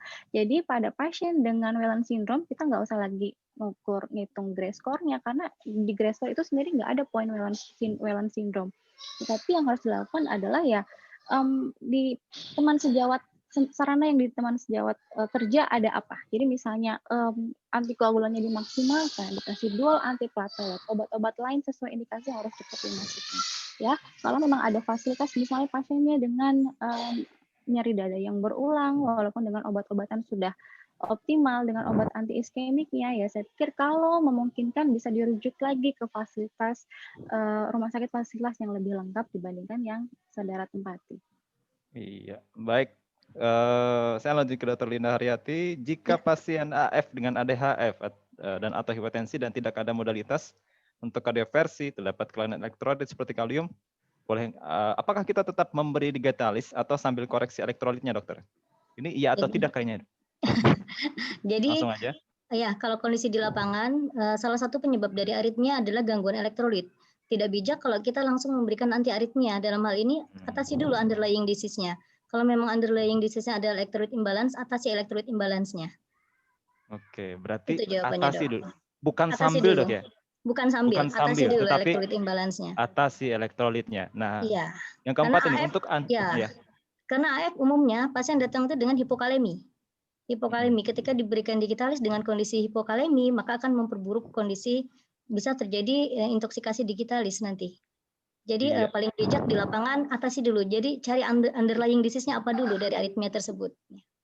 Baik, ini masih ada pertanyaan nomor 4 untuk antikoagulan pada pasien atrial fibrilasi. Terapi farmakologis yang lebih baik, apakah OAC seperti warfarin atau NOAC, Dok? Dr. Fauzan?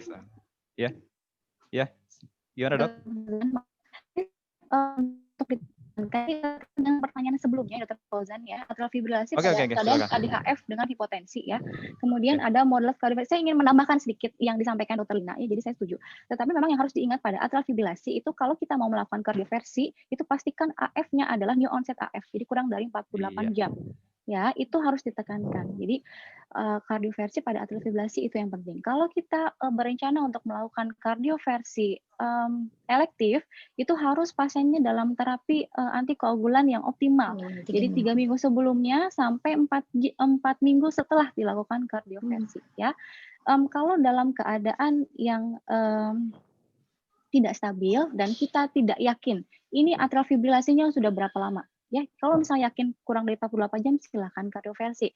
Tetapi dalam keadaan kita tidak tahu kapan AF-nya ini mulai terjadi, jadi saya pikir saran saya adalah tidak kardioversi, pilih yang terapi yang lain untuk mengontrol rate dari atrial fibrilasinya. Itu sambil kita koreksi untuk koreksi kalau terjadi imbalance elektrolit. Terima kasih. Jadi ada kontrol rate, ada kontrol rhythm, Dok ya. Oke, nanti. Baik, kita lanjut, ada pertanyaan keempat ini dari Dr. Anwari untuk antikoagulan pada pasien AF tadi. Saya kembali ke Dr. Lina. Pilihnya warfarin atau yang baru seperti apixaban, dabigatran dan kawan-kawan. Ya, untuk atrial fibrilasi ketika melibatkan valvular, kelainan valvular, maka pilihannya adalah vitamin K antagonis. Jadi warfarin pilihannya. Sedangkan yang non valvular pilihannya NOAC atau novel oral antikoagulan. Tetapi perlu kita ingat, novel oral antikoagulan ini tidak di-cover oleh BPJS, Dok. Kalau di perifer Anda tahu, kalau di rumah sakit ulin gimana, Dok? Karena ini kita berkaitan juga dengan, kita harus melibatkan pasien dalam pemutusan terapi. Ketika kita memutuskan memberikan NOAC, konsekuensinya pasien akan mengeluarkan biaya dan apakah dia akan bisa konsisten untuk melakukan terapi dengan NOAC. Ini itu pilihannya, Dok.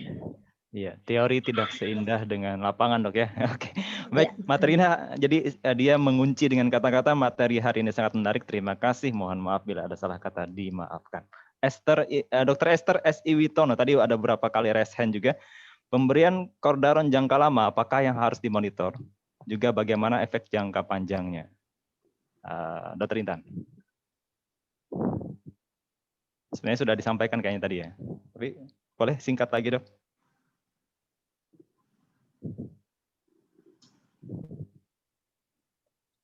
Oke, Dr. Intan kayaknya belum di-unmute. Sorry, maaf. Yeah. Jadi yang harus kita pastikan adalah monitor EKG-nya. Pastikan kalau tidak terjadi perpanjangan QT interval. Yang lain-lain bisa dilakukan cek laboratorium terkait misalnya kita periksa fungsi hatinya dan lain sebagainya ya. Tergantung keluhan pasiennya apa. Misalnya pasiennya ada ikterik ya kita mungkin curiga ada jejak sepal. Atau pasiennya ada keluhan apa, mual, muntah. Jadi kita terapinya tata laksananya sesuai dengan beranjak dari apa keluhan dari pasiennya ya.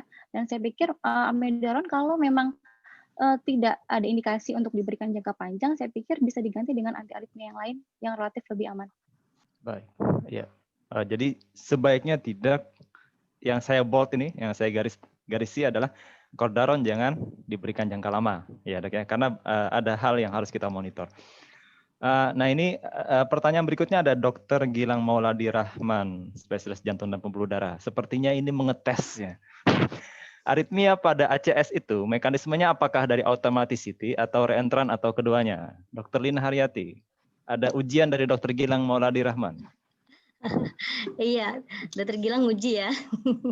Ya, jadi aritmia pada akut coronary syndrome prinsipnya satu. Pada akut coronary syndrome ada terjadi kelainan struktural, di mana kelainan struktural tersebut akan menjadi sumber atau substrat terjadinya aritmia. Jadi bisa terjadi automaticity maupun reentrant berdasarkan substrat yang terjadi akibat akut coronary syndrome tersebut. Mungkin Dr. Gilang sendiri mau menambahkan? Iya, oke. Lulus katanya, Dok. Iya, baik. Kita masih punya waktu, ada 10 menit ke depan bersama para dua narasumber dan ada dua penanggap. Tapi saya berikan kesempatan kepada peserta yang mau live bertanya, dipersilakan untuk raise hand sekarang. Ini ada dua partisipan raise hand, sebentar saya lihat dulu.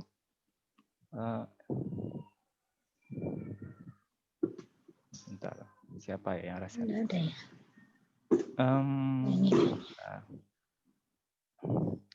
Yang raise hand. Silakan Dr. Naima. Dr. Naima, silakan.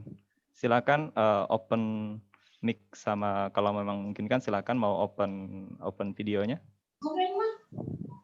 Dr. Naima? Enggak, aku nggak nanya. Mohon maaf, aku nggak nanya. Halo? Halo, Dr. Naima.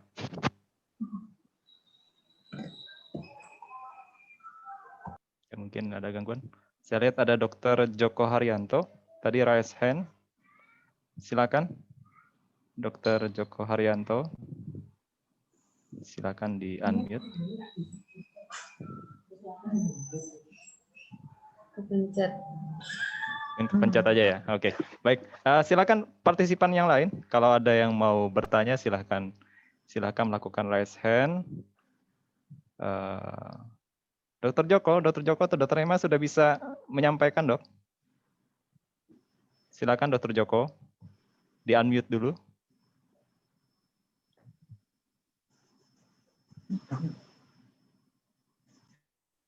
Baik, sepertinya ada gangguan sinyal di Dr. Joko dan Dr. Naima. Saya persilakan kepada partisipan yang lain. Kita masih ada waktu. Langka sekali ketemu dengan dua narasumber dan dua penanggap kita. Silakan kalau ada pertanyaan, masih ada waktu.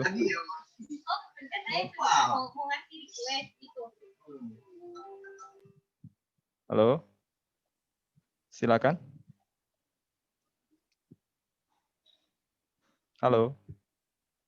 Baik, mungkin sambil menunggu yang lain, saya persilakan mungkin Dr. Agung dan Dr. Putri ada yang mau ditanggapi, Dok? Tadi ada beberapa diskusi yang cukup menarik sekali yang disampaikan Dr. Lina dan Dr. Intan. berdasarkan pertanyaan-pertanyaan dari partisipan yang sudah berhadir. Silakan Dr. Agung atau Dr. Putri, ada yang mau disampaikan? Ya, boleh. Dokter Silakan Dr. Putri. Oh ya, mau dok. Silakan. Ya. Silakan Dr. Putri. Agung apa dokter apa saya ini? Dr. Putri, Dr. Putri. Silakan Dr. Putri. Ya, saya menanggapi sedikit mengenai pertanyaan dari Dr. Weni dari Riau ya kalau tidak salah tadi di kolom Q&A.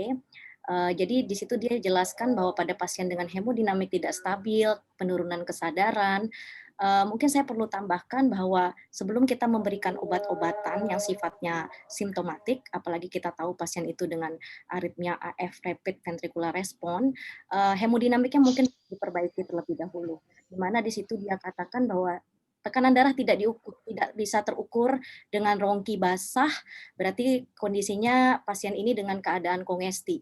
Mungkin tambahan dari saya, alangkah lebih baik kita kembali lagi ke algoritma ACLS mengenai kegawat daruratan jantung, bahwa pada pasien dengan hemodinamik tidak stabil, ada 3 hal yang perlu kita evaluasi, yaitu apakah ada masalah irama, apakah ada masalah volume, dan apakah ada masalah pompa. Di sini dikatakan bahwa AF-nya 130 kali per menit. Masalah irama ini belum cukup mampu untuk menjadikan indikasi kita untuk segera kardioversi, karena indikasi kardioversi elektrik pada hemodinamik tidak stabil dengan heart rate di atas 150 kali per menit. Berarti kita pindah ke masalah volume. Pasiennya dengan kongesti, ada rongki basah halus, berarti tidak ada tempat untuk diberikan obat-obatan load atau cairan loading. Maka kita bisa masuk ke masalah pompa. Dokter mungkin bisa berikan obat-obat inotropik berdasarkan algoritma pada CLS, bisa berikan dengan, kalau tidak terukur ya berarti pilihannya bisa dengan norepinephrine. Mungkin itu penambahan aja Dokter Fauzan. Kembali lagi ada algoritma kegawat daruratan yang terkait dengan ACLS. Iya. Dr. Agung, silakan dok. Mungkin ada yang ditanggapi? Ya, Dr. Fauzan, mungkin bukan tanggapan ya, mungkin sedikit pertanyaan aja. Kan tadi kita berputar pada aritmia AF, tapi ternyata kan aritmia pada ACS juga banyak mengalami SVT, sekitar 28%. Nah, SVT itu kan ada AV, NRT, dan ARNT, dok. Kira-kira pada ACS ini yang mana yang paling banyak? Mungkin ke Dr. Intan. Dan untuk manajemennya apakah sama atau berbeda? Mungkin ke Dr. Intan. Ya, silakan Dr. Intan. Ya, jadi dari atrial fibrilasi sekarang kita ya sedikit aja Dr. Intan.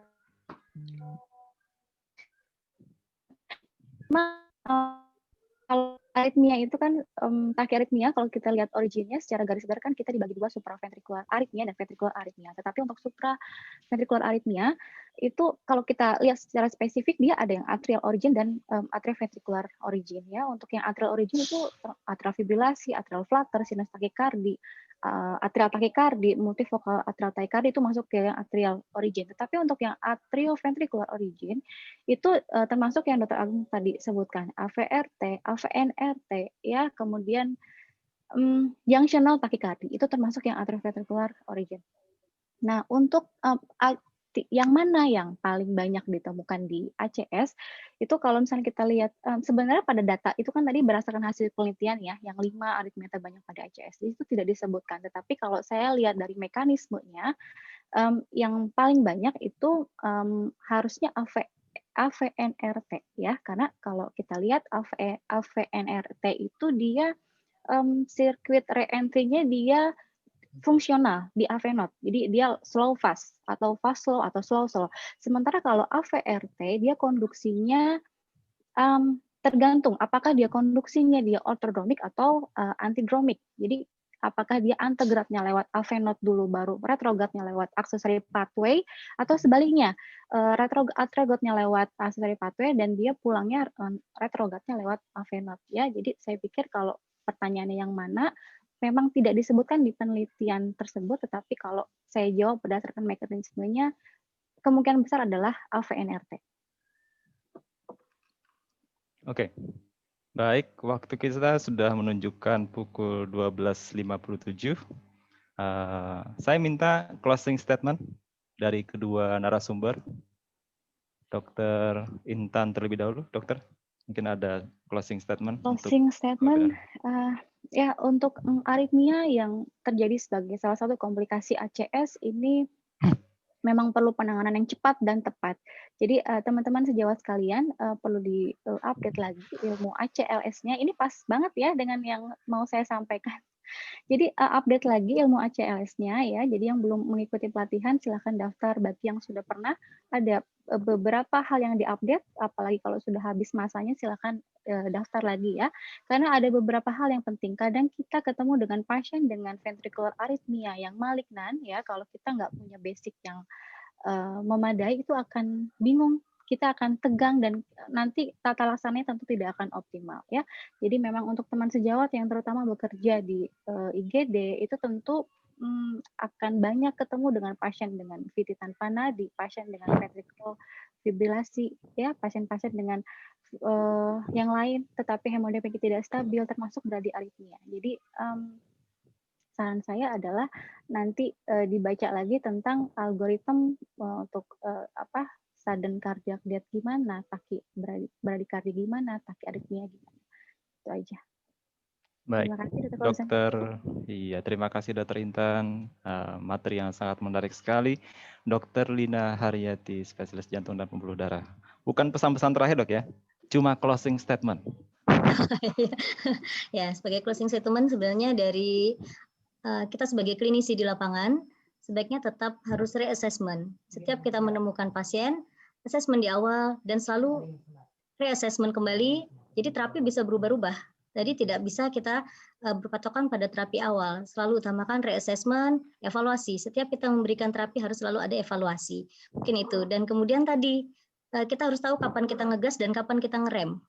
Seperti pada kasus atrial fibrilasi, kapan kita harus ngegas masih antikoagulan dan kapan kita harus ngerem. Nah, itu yang harus kita perhatikan. CHA2 score dan Hasbled score. Yakin ini yang sering kalau dokter konsul di UGD lupa. Kalau konsul hanya AF itu aja. Ya, itu yang kita tekankan kembali, Dok.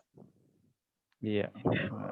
Jangan lupa ikut pelatihan ACLS 2021 itu katanya. Iya, ada betul. Di ada sini iklan di diajarkan bawah. semua. Iya. Jadi nanti bisa hubungi, itu ada tuh, bisa di capture tuh informasi dan pendaftaran, bisa ditanya langsung Perki Cabang Banjarmasin. Oke, baik.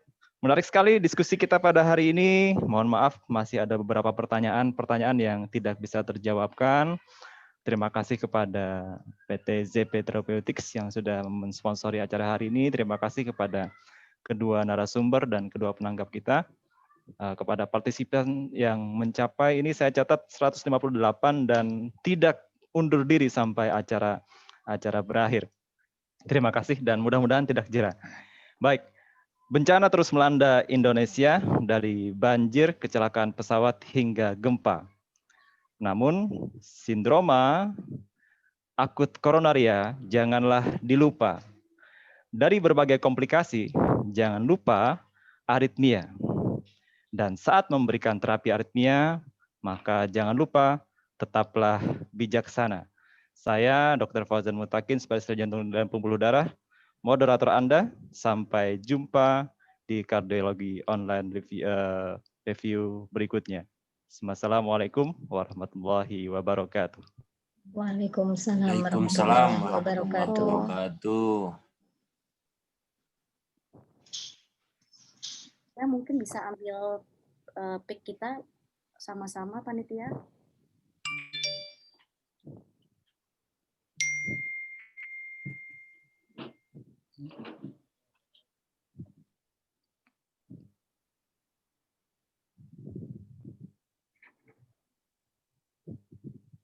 Oke, silakan Dok. Ya.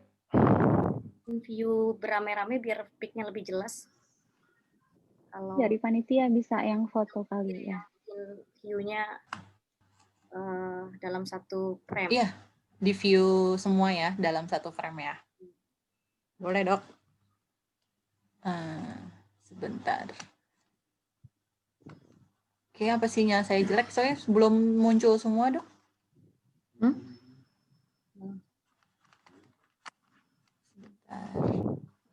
Udah, saya aja.